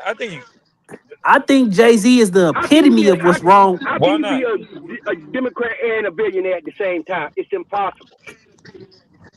Nigga, They're Obama mad billionaire Democrats, but Obama a billionaire. Bill Mark Gates a Cuban. billionaire. Mark There's mad Cuban. billionaire. Bill Gates. There's mad Democrat billionaires. Yeah, it's the same. Are they They're the real? same. Are they true? Billionaires is bipartisan. Are they true? Are they Yeah, true that- Democrats? I'm not saying that you can't claim it. Like being a socialist? I don't think y'all understand the Democratic Party of the day is the Democratic Party of Clinton. It ain't the Democratic Party of FDR. When Clinton took over the party in 1992 with the DCCC, he kicked out all the radical Democrats. Yeah, well, I'm not a Jay-Z fan either. We don't need the same page with that one, Steve. Yeah, fuck that nigga Jay-Z, man. I don't like Fuck that nigga. Jay-Z. Damn, niggas You go you hard. get on my. Look. I'm finna hot take. Fuck Jay-Z. I got a hot take right here. As much as people talk, as much bad stuff people talk about Drake and how we try to dissect if Drake is bad for the culture. Oh no. Jay-Z is actually bad for the culture. That's how I feel about that nigga. I don't think Drake is half as back to the New York parental leave though. Let's get to the bottom of this. Hey, how many of Biggie lyrics gonna come out your fat lips? Let's get back to the bottom of the parental leave for real. I thought we finished that. Nah, we not finished. No, don't go back. Gee, I'm not gonna argue with this all day. Nah, hey, look, I just want I put the clarity in the chat just so it's G, clear. I agree. I agree. I agree, G. I agree. You don't even know what you're agreeing to. I agree. I read it in the chat. They get 67%. I agree. That's all I'm saying. That's not as good as it necessarily sounds. I agree. He's gaslighting. I agree, man. What? Hey, G, he's gaslighting. Hey, I know. No. Johnny, A nigga, no. If a nigga show you the text, you can't disagree with the text. I agree with the text. The text say you're gonna get 67%. That's what G said. I shouldn't have been absolute in the language that I use, G. I should have said up to 12 weeks. My bad for using absolute language. And you only get $1,200 a week, respectfully. If you look at that over the course of a year, that's like 68,000. Respectfully, living in New York City, 68,000 is if you live in New York City and your salary is 68,000, you are at the lower tier of what's going on. But compare that to unemployment. That's more than double unemployment. What you making? What point you making? So I'm saying you still making money. So if you're not like No. Hold up. Up to. Well, so you're not gonna get paid. You're not gonna get paid more than what you made. You're gonna get paid a max of that number. Exactly. So that's the thing. If you're making, say, for example, if you're making $100,000 living in New York City and you take this paternity leave, you're gonna be forced to take $1,200 a week, which is like 68,000. So you're taking a pay cut for your paternity leave. Okay, DG, we get it. Yeah. But that's not we wasn't arguing that, just to be clear. Okay. Yeah, we weren't arguing that. We wasn't arguing that, just to be clear. But if you want to you made the point, we agree. Just to be fair. You're right, G. You are right. You're right. Like, you're right, G. That nigga G, this nigga went to the fucking Marcus Garvey Bishop of John Academy of Law. Hey. G is right, though. Why else are we here if we ain't gonna unpack this shit? Oh, okay. Why else are we here if we not gonna unpack this shit? That's the name of the show. That's the name of the show. And you, hey, I just want to highlight that. I want to highlight that. Fat Boy hyping me up in the chat. I fuck with you, Fat Boy. Yeah, I'm gonna tell the truth about this bitch ass nigga Jay-Z every chance I get online, man. Hey, yeah, real talk. I don't know why people still try to claim. I think Beyonce is the only thing why Jay-Z FBA, you can't. I thought it was like illegal to that nigga. I ain't claim. Nah, you say that again. I thought you can't like tear down your own FBA No, brothers. Nah, I'm tearing niggas down. Oh, you like to tear them down? You think? Hey, whoa. Oh, He said, Yeah, I try to tell y'all, you better pause and see y'all. Hey. Y'all a little too liberal. Y'all just like to Hey, go crazy yeah, with I'm it. gonna put a pause. I'm gonna put a pause on that. Let me phrasing. You like to tear niggas down. I get it. Pause. Phrasing. MPA's particular. Yeah, But Steve like to tear niggas down. that's why I take so much issue with the Jay-Z's of the world, because he is, I mean, from what I know, he is a foundational Black American, right? Like from what I understand about him. But Stop hating on that black man. nah, I'm not. I do think one of the most detrimental things somebody ever said on TV was what's her name? Issa Rae, that year when she said she rooting for everybody black. I am not rooting for everybody black. I am rooting for some black people to fail. I am conspiring against some black people. Like somebody need to mute up. Somebody need to mute up. Your phone is cracking. I'm cheering for somebody. Hey man, Q, what you do to the screen, man? That's Johnny. Johnny. I didn't touch Johnny nothing. fixed it.